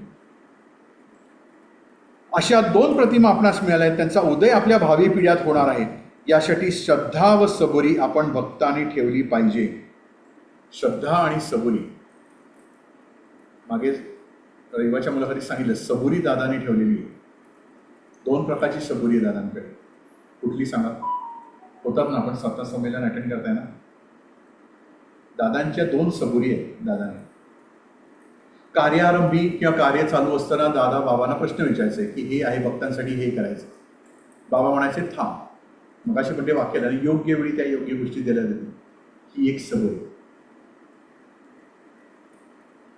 बाबा कधी हे प्राप्त करून दादांना काही नकोय. बाबा दादांकडे जो आज मी प्रश्न मांडलेला ह्या विश्वाच्या कल्याणासाठी त्यासाठी काय करण्यासाठी ती कधी प्राप्त होणार आहे ही वेळ बाबांना माहिती आहे. तेव्हा दाबानी जेव्हा माझ्या सद्गुरूंनी मला जेव्हा सांगितलं की थांब तेव्हा मी थांबलो. म्हणून एका संमेलनामध्ये दादांनी सांगितलं की जो एक प्रश्न मी कार्यारंभ मिळाला होता त्याचं उत्तर मला 36 वर्षानंतर पहाटे 3 वाजता मिळालं होतं. आपल्याकडे ही सबुरी आहे का? आपण अनेक जण त्याचे काय म्हणतो, ओ ते दादा आहे, ते देव आहे. मान्य, आपण सामान्य आहोत हेही मान्य, पण त्यांच्यापर्यंत पोचा ही त्यांची इच्छा आहे ना. ते कुठे म्हणतात की तुम्ही दादा होऊ नका म्हणून. म्हणजे आपण काही दादा होणार नाही होतो. तू बाहेर जाऊन नायकांनी सांगितलं दादा होणार असं काही नाही आहे. म्हणजे तुमचा आपला सगळ्यांचा तो विकास व्हावा. जे गतजन्मापर्यंत इथपर्यंत आलेला प्रवास तसा पुढचा प्रवास तसा राहू नये ही दादांची इच्छा आहे. म्हणजे दादा त्यापर्यंत पोहोचणे.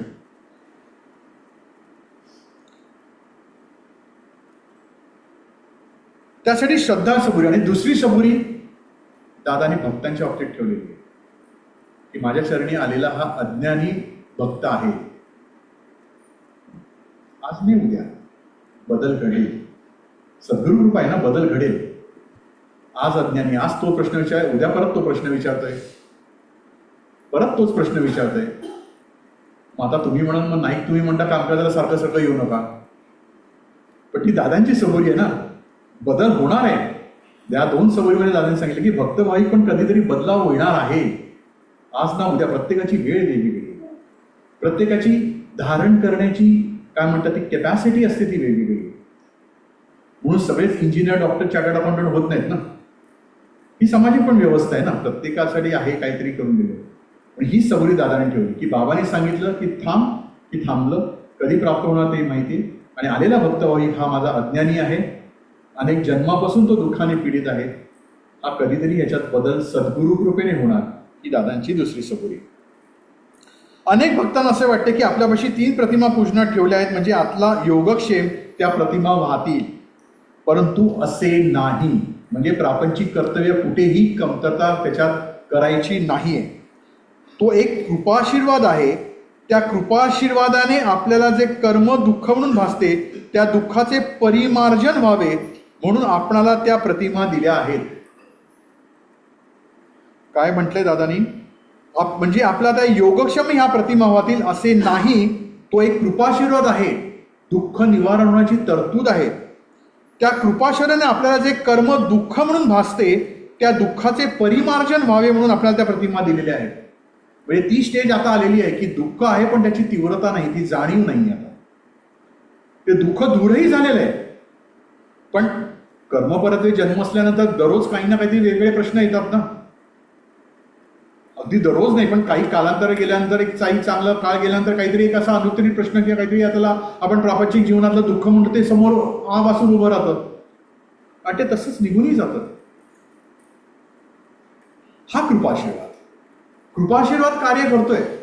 आता काही भक्त भाविक नेहमी विचारतात कामकाजाला की आमची पुढची पिढी काही अनुष्ठान मांडणार नाहीये, काही करणार नाहीये. पण इथे मगाशी सांगितल्याप्रमाणे त्याचं ते ज्ञान देणं हे आपलं कर्तव्य आहे. ही अभिमानाची गोष्ट नाहीये की आमची मुलं करणार नाही.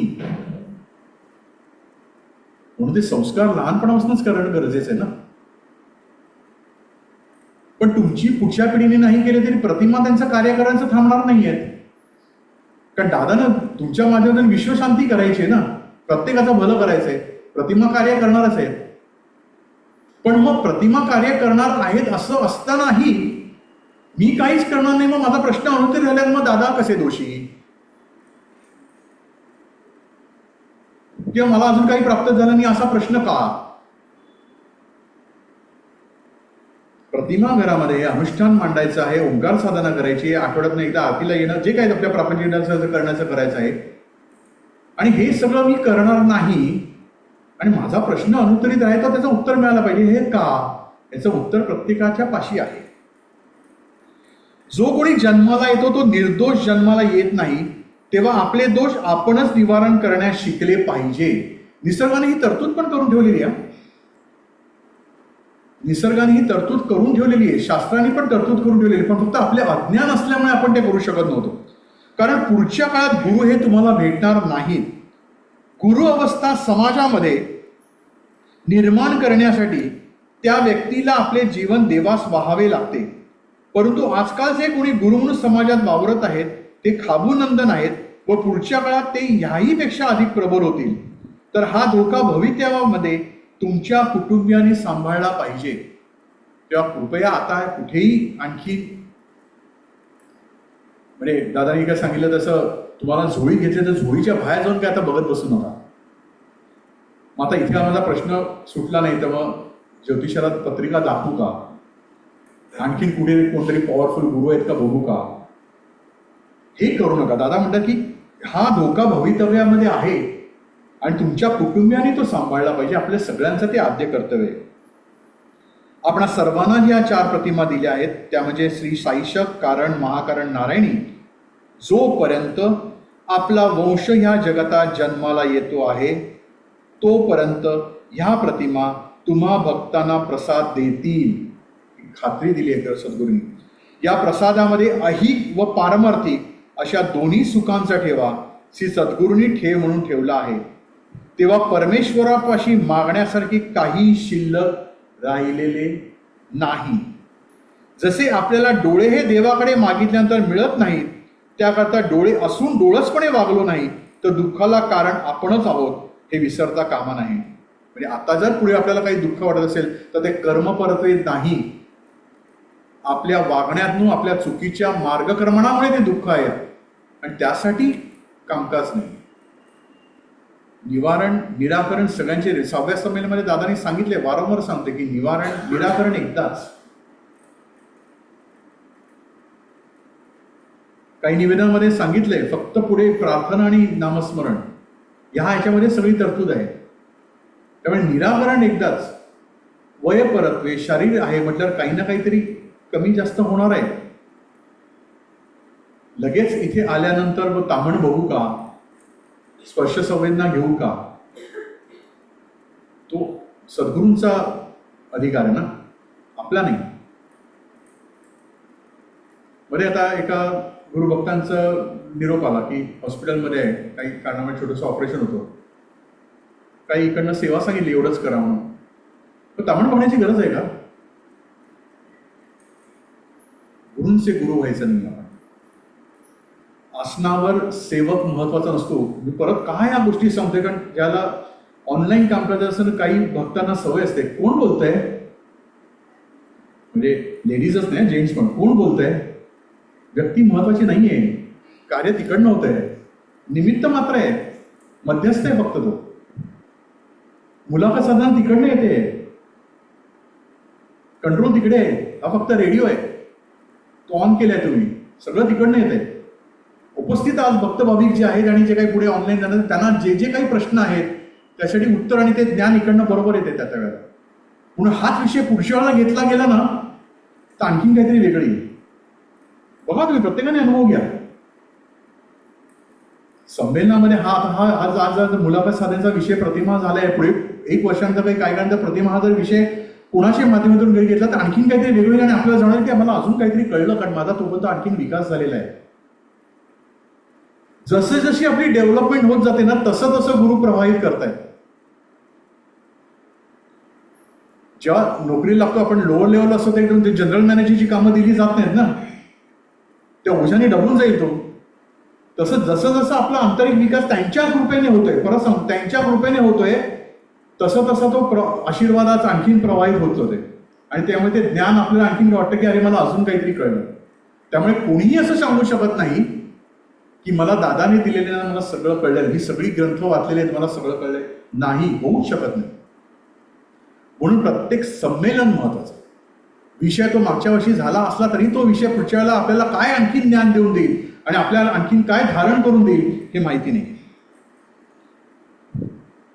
या प्रसादामध्ये अहिक व पारमार्थिक अशा दोन्ही सुखांसाठी वा सद्गुरूंनी ठेव म्हणून ठेवला आहे. तेव्हा परमेश्वरासाठी पाशी मागण्यासारखी काही शिल्लक नाही. जसे आपल्याला डोळे हे देवाकडे मिळत नाही तसे हे झालं आपण सर्व भक्तांना 4 प्रतिमे त्यांचे कार्य जीवनात कार्यान्वित होण्यासाठी जो महामंत्र पुढे लिहिला आहे तो आपण पूजनादी विधी केल्यानंतर 21 वेळा प्रतिनिधी घरातील प्रत्येक व्यक्तीने म्हणायचं आहे. जे सद्गुरु नामस्मरण आपण करीत आहात ते आपला विकास व्हावा म्हणून जे आहे व हा जो महामंत्र दिला आहे तो जीवन व्यर्थ जाऊ नये तर जीवनाचा इतरांना उपयोग व्हावा म्हणून दिला आहे म्हणजे तो महामंत्र. आता हे सगळ्या गोष्टी दादाने साधनेमध्ये समाविष्ट करून दिलेले. हे आत्मनिवेदन जेव्हा दादाने दिलं त्यावेळेला हा पहिला मंत्र दादाने दिला नव्हता तेव्हा, कारण दादांचं कार्य कसं आहे की पहिलं सिद्ध करायचं आणि मग भक्तांना जसं पेलवेल तसं त्या गोष्टी द्यायच्या. त्यामुळे इथे याचा अर्थ म्हणजे आता लगेच आपण 21 वेळा महामंत्र वेगळा म्हणायचं नाहीये, हे साधनेमध्ये सगळं अंतर्भूत आहे. काय दादाने दिले की त्यावेळेला सिद्ध होईपर्यंत तो भक्तांना हा मंत्र दिला ना, म्हणून काय म्हटलंय की प्रत्येक व्यक्तीने म्हणायचं आहे जे सद्गुरु नामस्मरण आपण करीत आहात ते आपला विकास व्हावा म्हणून आहे व जो महामंत्र दिला आहे तो जीवन व्यर्थ जाऊ नये तर जीवनाचा इतरांना उपयोग आहे म्हणून दिला आहे. सर्वमंगल मांगल्ये शिवे सर्वार्थ साधिके शरण्ये त्र्यंबके गौरी नारायणी नमोस्तुते. कार्यारंभी जेव्हा मी सेवेसाठी 2.5 वर्ष औदुंबर क्षेत्री श्री औदुंबर क्षेत्री राहिलो तेव्हा नित्यनियमाने तेथे नदीपलीकडे असलेल्या श्री भुवनेश्वरीच्या देवळात सूर्यास्तापूर्वी जात असे व तेथे श्री देवी महात्म्याचे पठण करून या मंत्राचे अनुष्ठान करीत असे. अशी सेवा रोज अव्याहत चालू होती व आजही करत आहे. भक्ताला महामंत्र पठण करण्यास सांगण्यापूर्वी त्या मंत्राची सिद्धता करणे आवश्यक असते. वास्तविक तुम्हाला या प्रतिमा दिल्या त्याआधी मी स्वतः या मंत्राचे पठण करीत होतोच, पण तुम्हाला त्यावेळी हा मंत्र म्हणण्यास सांगण्याची अनुज्ञा मला नव्हती. 100% गुरु आज्ञेचं पालन. आता ह्याचं उदाहरण असं देतो 100% आपल्याकडनं नाही होते, ठीक आहे, हरकत नाही, आपल्याकडे अजून काही कमतरता आहेत. नवीन आलेल्यांना कित्येक वेळा असं वाटतं की आता किंवा ज्यांच्या माध्यमातून आलो त्यांना सांगितलं जातं की इथे नामकरण किंवा नाव इथे तुम्ही विचारा. आताच नवरात्रीपूर्वी एक भगिनी होत्या, त्यांच्या कुटुंबात किंवा त्यांच्या ओळखीच्या त्यांना नावं पाहिजे होती. तर पहिला प्रश्न आम्ही सेवक त्यांना विचारतो की जे काही संतती जन्माला येणार आहे, आता काय तो पाश्चात्य देशामध्ये कसं आहे की तुम्हाला आधी नाव द्यावं लागतं. आपल्याकडे जसा 12वी आणि 13च्या आधी नामकरण विधी किंवा असो तसा तिथे होत नाही. त्यांना तिकडे तुम्हाला कंपल्सरी आधी नाव, कारण तिकडे त्यांना आधी माहिती असतं. आपल्याकडे त्याची बंदी आहे पण तिकडे त्यांना माहिती असतं, त्यामुळे किंवा नाही सांगितलं तरी त्यांना दोन्ही नावं तिकडे आधी सांगावी लागतात की त्यांना. तर सेवक इथे जे आहेत नियुक्त ते पहिले विचारतात की तुम्हाला इकडनं दिलेली नावं चालतील का. कारण आत्ताच आलेला अनुभव असा होता की ती जी व्यक्ती आली होती ज्यांनी त्यांना विचारायला सांगितलं होतं, त्याने ते काही आपलं ते काही भविष्य पत्रिकेप्रमाणे किंवा काही ह्याच्याप्रमाणे ते काय तुमची अद्याक्षर येतात ना काहीतरी अशी ओपासून नाव ठेवा काय त्याप्रमाणे ती नावं आणली होती. आणि जो नियुक्त सेवक असतो तेव्हा सद्गुरु कृपेने जर त्याला वाटलं की यातलं नाव हे योग्य नाही आहे तर तो ते नाही नाव सांगत. मग हे तुम्हाला चालेल का. कारण हे अनुभव का घेतले गेले की इकडनं सांगूनही तुमच्या इच्छेनुसार नाव ठेवलं जातं. हा गुरुस्थानाचा अनादर आहे ना. मगाशी जसं बाबांनी सांगितलं की प्रतिमा घ्यायला आम्ही कंपल्शन केलेलं नाहीये कोणाला, तसं इकडनं नामकरण तुम्ही हेच नाव ठेवलं पाहिजे हे झालं असं काही नाहीये. तुमचा जर विश्वास असेल सद्गुरु कृपेवर सद्गुरूंच्या कार्याबद्दल तर तुम्ही इथे विचारा आणि विचारल्यानंतर मग त्याचा अनादर तरी करू नका. याआधी मी स्वतः या महामंत्राचे पठण करीत होतो, पण तुम्हाला यावेळी हा मंत्र सांगण्याची अनुज्ञा मला नव्हती. कारण उच्चारलेल्या शब्दातून जी शक्तीची वलय होतात ती वलय धारण करून घेण्यास माध्यमाची आवश्यकता असते. आज जी ओंकार साधना सांगितली गेलेली आहे किंवा इकडनं जे आसनावनं निराकरण सांगितलं जातं ते शब्दस्वरूप नाहीये. शब्दस्वरूप आहेच पण त्यामध्ये गुरुशक्ती आहे. आणि ती ज्या वेळेला ते निराकरण जेव्हा सद्गुरु आज्ञेने जेव्हा सांगितलं जातं आणि त्याला आपल्या माध्यमातून ते होतं तेव्हा तो दुःखावर त्या शक्तीचा आघात असतो. तो लक्षात घ्या. ज्याला आसनावरनं सांगितलं जातं की 2 नाणी ओली करून गरीबाला दान करा, तेव्हा त्या दुःखावर त्या निवारणासाठी तो आघात असतो गुरुशक्तीचा की हे दूर झालंच पाहिजे.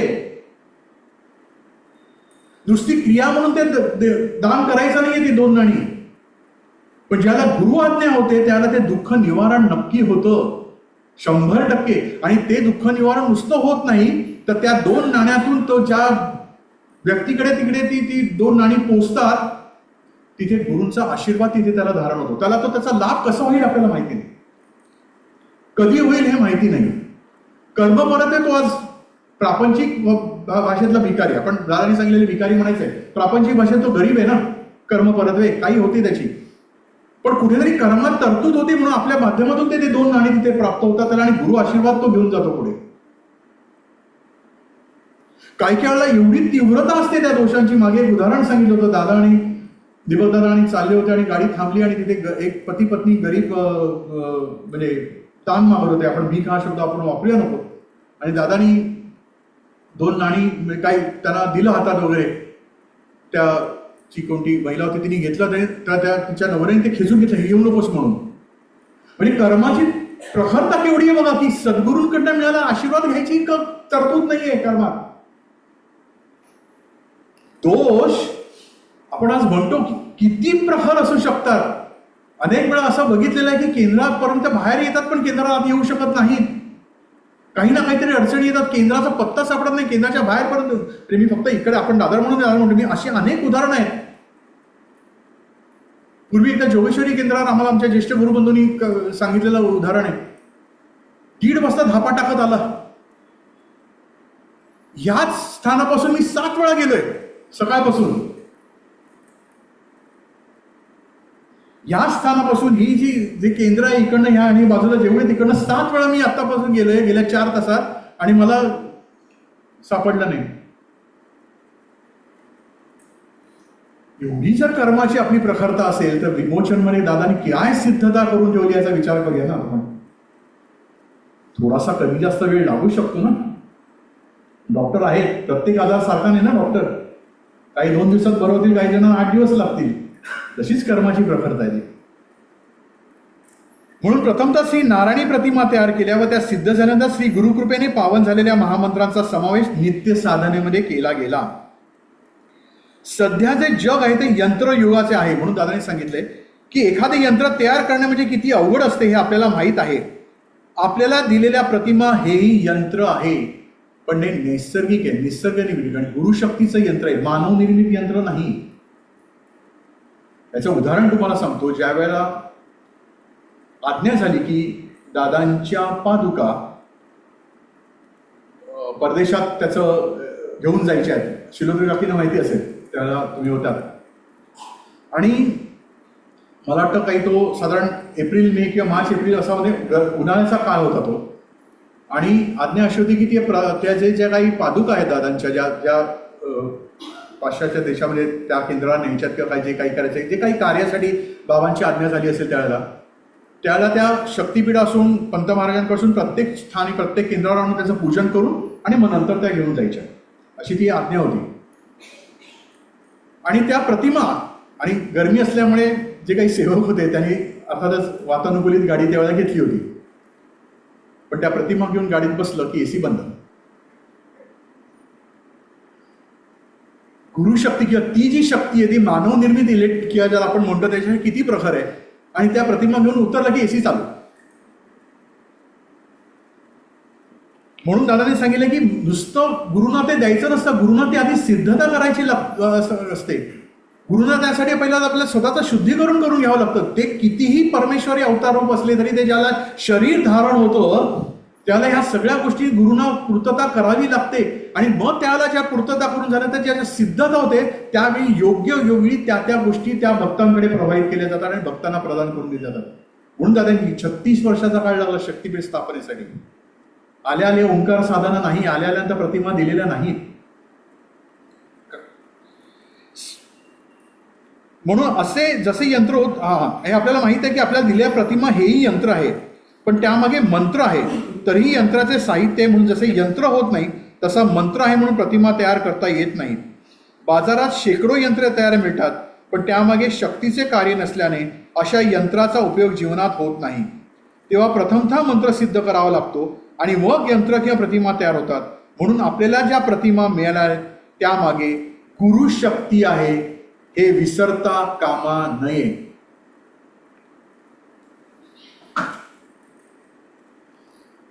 थोडा वेळ चालेल ना? 8:30च्या पुढे गेलं तर खूप राहिला विषय. हो थोडं. गुरुमार्गात आल्यानंतर कुठलंही जे कार्य ते गुरुशक्तीशिवाय आपल्याला काही प्राप्त करू शकत नाही आणि आपल्याला त्याचा लाभही होणार नाहीये. आज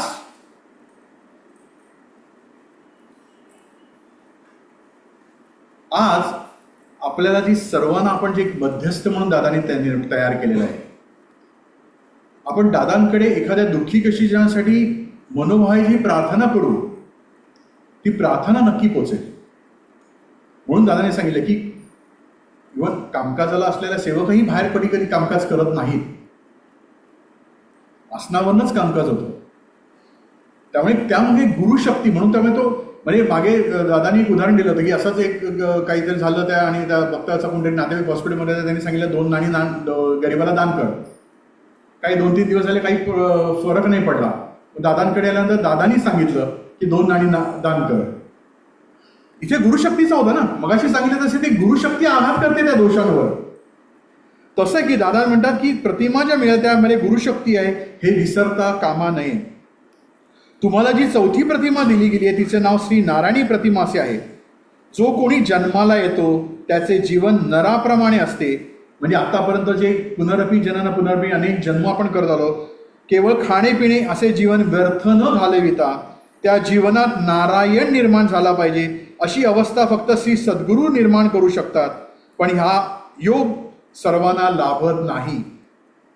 म्हणून आपल्या कुटुंबात या प्रतिमांची जरुरी आहे. अनेक आज अशी कुटुंब आहेत की ज्याचा प्रत्येक जण आज दादांच्या कार्यकेंद्रावर येत नाही. कदाचित आजही काही पारंपरिक तो देवधर्म करत असेल आणि बाकीचे किंवा एखाद दुसरी व्यक्तीच दादांची साधना किंवा करत असेल, हे दादांनाही माहिती.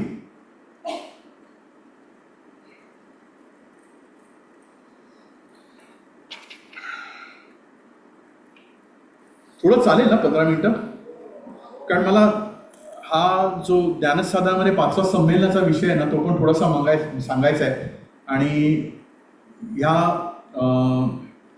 प्रतिमा आपल्या न्यासाशी कशा निगडीत आहेत, न्यास म्हणजे किती महत्त्वाचे आहेत हे पण करायचे आहेत. तर ठीक आहे, पहिलं आपण न्यास हे मी आता 280 पानापर्यंत आलोय. अगदीच हे राहिलं तर आपण घरी त्याचं वाचन करावं. कारण न्यास ही ओंकार साधना आणि ओंकार साधनेमध्ये प्रत्येक अंगच महत्वाचे आहेत. अगदी सजयतीपासून तारक मंत्र किंवा अगदी सद्गुरूंचा जयघोषापर्यंत प्रत्येक गोष्ट तेवढीच महत्वाची आहे. पण न्यास किती महत्वाचे आहेत आणि त्या न्यासांचा आपण जे न्यास नित्यनियमाने करतो त्या न्यास या प्रतिमांशी कसे निगडीत आहेत त्याचा आपण थोडासा अभ्यास करूया. आणि थोडंसं मला असं वाटतं थोडं महत्वाचं आहे. कारण न्यास असे जाणवलं की अनेक भक्त भाविकांचे कदाचित आमच्या सेवकांपणही काही कमतरता चूक होत असेल. त्यामुळे न्यास महत्वाचे किती आहेत. कर्मपर्वे जन्म प्राप्त झाल्यानंतर हे कर्मवलय 5 ऋणानुबंधांशी हितसंबंधित होत असते व हे 5 ऋणानुबंध वरील 5 स्थानाशी जोडलेले असतात. हे आपल्याला माहिती आहे.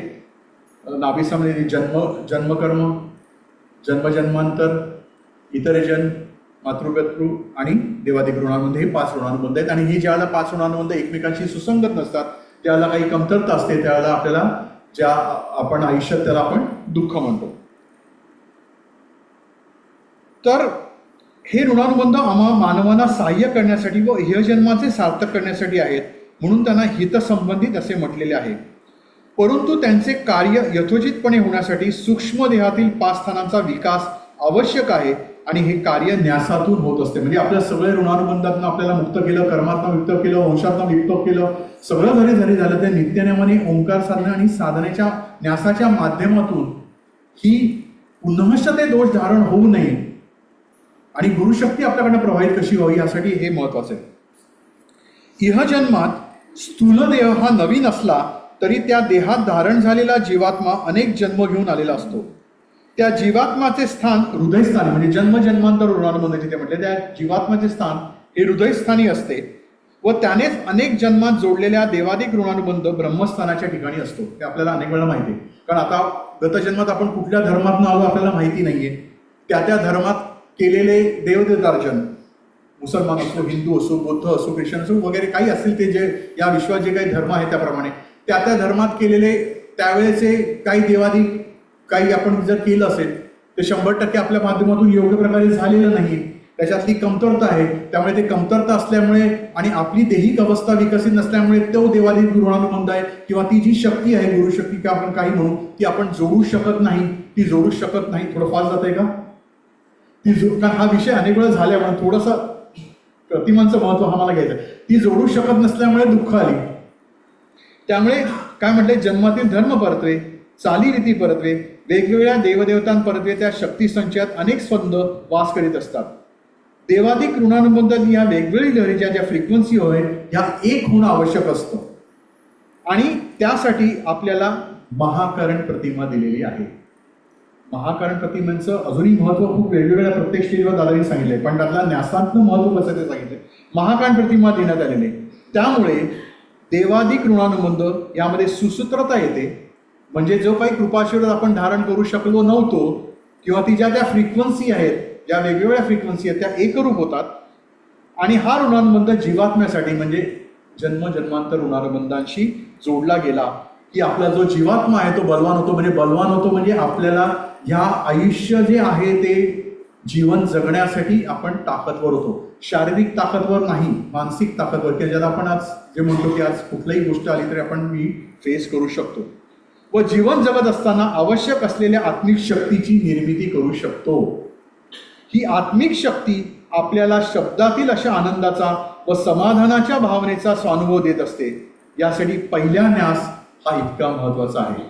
म्हणजे गतजन्मातला देवाधिक ऋणानुबंध आपण धारण करू शकलेला नाही, जो ब्रह्म या इथे स्थानी आहे तो देवाधिक ऋणानुबंध जन्मजन्मांतराशी जोडून द्यायचा. तो जोडून दिल्यामुळे आधी पहिलं त्या फ्रिक्वेन्सी एकरूप करायच्या सद्गुरु कृपेने.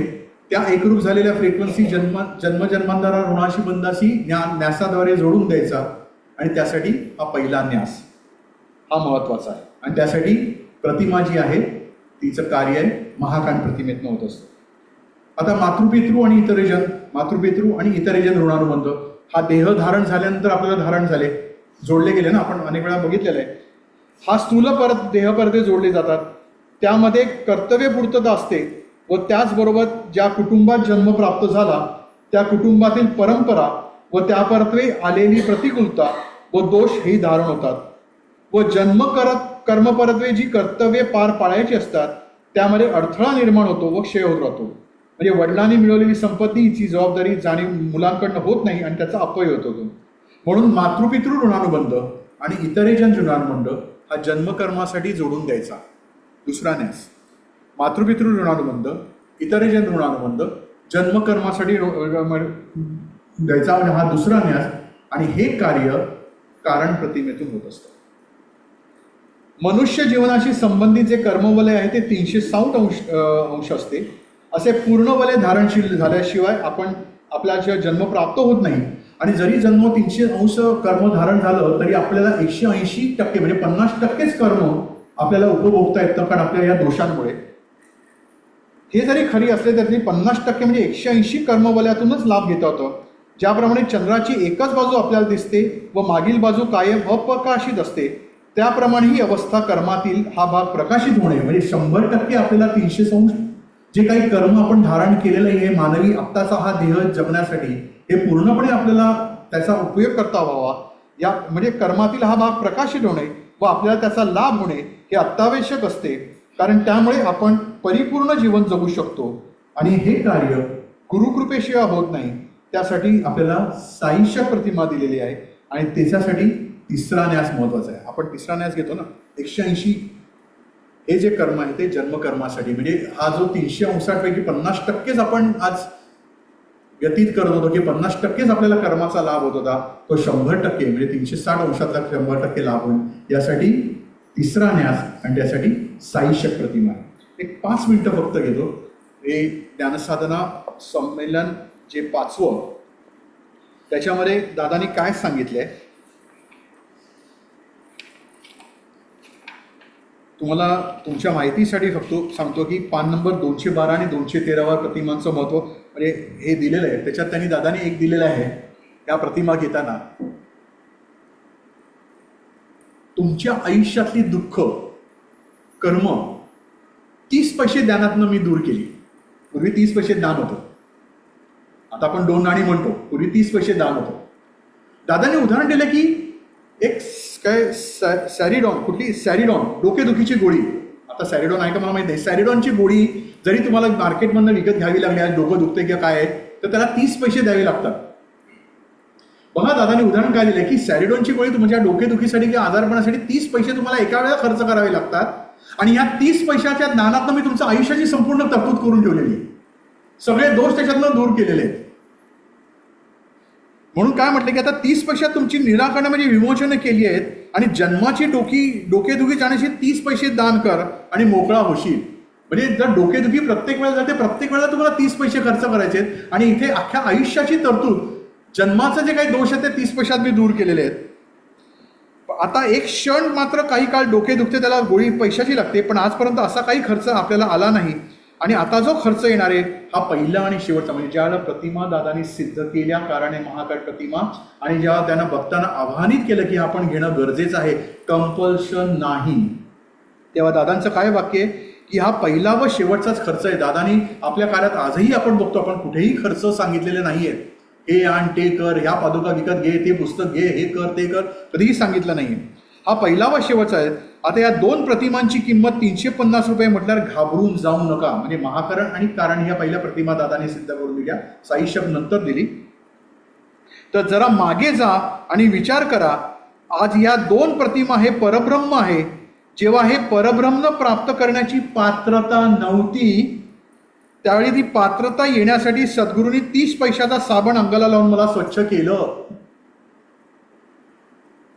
म्हणजे मगाशी जो आपण विषय अभ्यासा तोच विषय की आल्या आल्या प्रतिमा नाही, कारण ती कुवतही नाहीये ती घेण्याची.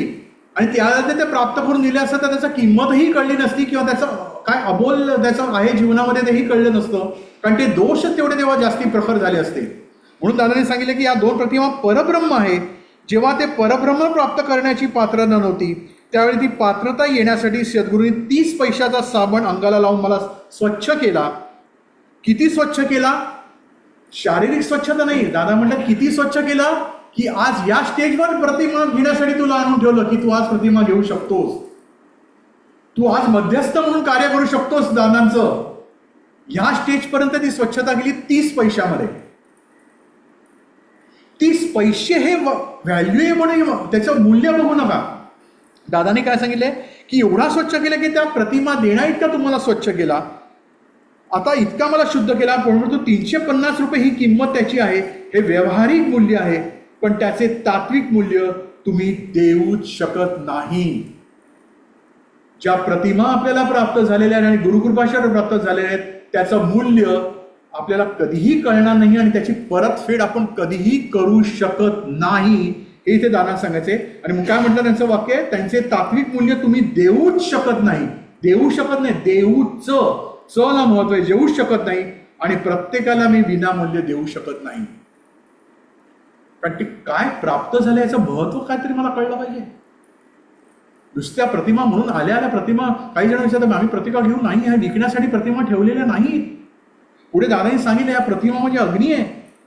जसं एखादं हे झाल्यानंतर राग दिसते, तुम्हाला वरतून राग दिसते, पण त्याला हात लावल्यानंतर चटका बसतो. प्रतिमाशी खेळू नका, हे पुढे आहे.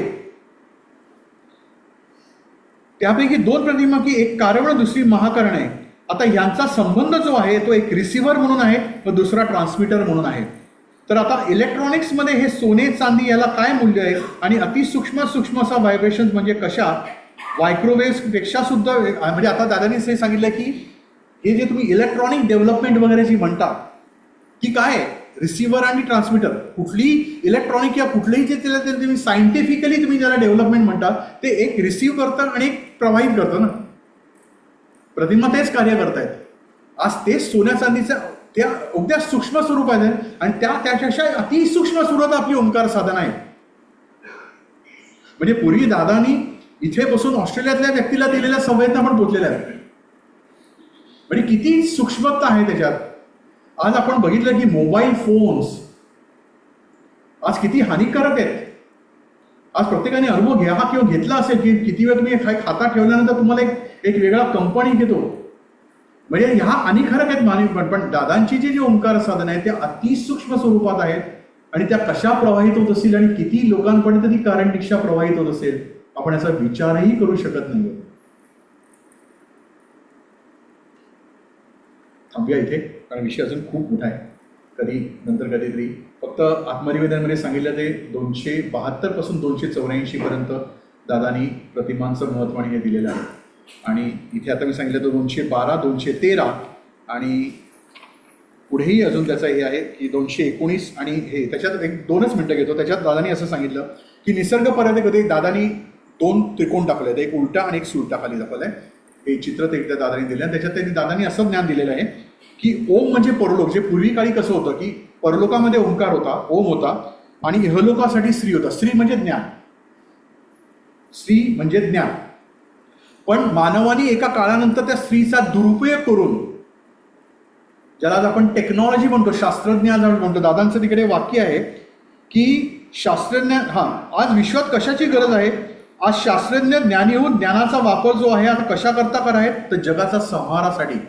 म्हणजे या संमेलनामध्ये दादांनी सांगितलेलं की मानवानी प्रगती करावी, हा निसर्गाने कधी नाही म्हटलेलं नाहीये, पण जी पुढच्या 500 वर्षात प्रगती व्हायला पाहिजे होती ती 100 वर्षात केल्यामुळे आज हा संहार जो चाललेला आहे सगळीकडे विश्वाचा, तो त्याच्यासाठी आहे. जगाचा संहार करण्यासाठी शास्त्रज्ञांना जर आपण सांगायला गेलं की तुम्ही जगताला ज्ञान देत असताना जगताचे रक्षण करण्याचे कार्य करा, तर कोणीही शास्त्रज्ञ ऐकणार नाही. कारण प्रत्येकाला नोबल प्राईजचे आमिष आहे. मला फक्त ते नाही, because I am Nobel, I don't need any prize. तर ह्याच्यात दादाने सांगितलं की पूर्वी काय होतं, पूर्वी लोकांमध्ये समृद्धीचा काळ का होता, कारण जे निसर्ग परत्वे होतं की परलोकामध्ये ओंकार आणि इहलोकामध्ये स्त्री म्हणजे ज्ञान, आणि त्या ज्ञानाप्रमाणे किंवा निसर्ग नियमाप्रमाणे जेव्हा मानव जगत होता त्यावेळेला सुखशांती समाधान किंवा काही आपली समृद्धी वगैरे ती म्हणून ती सहजपणे त्या काळातल्या लोकांना प्राप्त होत नाही. ते उलटं झाल्यामुळे, त्याचा निसर्गाच्या विरुद्ध गेल्यामुळे दादांना सिद्धता करून काय करावं लागलं की स्त्री आहे तो परलोकात पाठवावा लागला आणि ओंकार पृथ्वीवर म्हणजे इहलोकासाठी आणावा लागला. आणि ह्याच ओंकारामधनं या विश्वाचं संरक्षण होणार आहे. ह्याच ओंकार साधनेमधनं, ह्याच कारण दीक्षेमधनं दादांची जी आहे ती प्रवाहित होऊन जे विश्वशांतीचं कार्य आहे ते पुढे होणार आहे. इथेच विषय थांबवतो. विषय पूर्ण झालेला नाही आहे. पुढे कधी संधी मिळाली तर आपण विषय घेऊ. साईनाथ महाराज की जय. श्री गुरुदेव दत्त सदानंदाचा सच्चिदानंद सद्गुरू श्री दत्त महाराज की जय. श्री गुरुदेव दत्त श्री सद्गुरुनाथ दादा महाराज की जय. श्री गुरुदेव दत्त. आपल्याकडे प्रतिमा नाही आहेत ना, जरा इथे या, तुम्हाला व्यवहारिक दाखवून देतो प्रतिमा कशा आहेत त्या. तुमच्याकडे नाही आहेत हे बंद, कारण आपल्या सगळ्यांकडे आहेत. अच्छा, कोणाकडे प्रतिमा नाही आहेत म्हणजे अजून प्राप्त झालेल्या नाही आहेत म्हणजे प्राप्त होणारच आहेत, त्यांनी फक्त पुढे या. कारण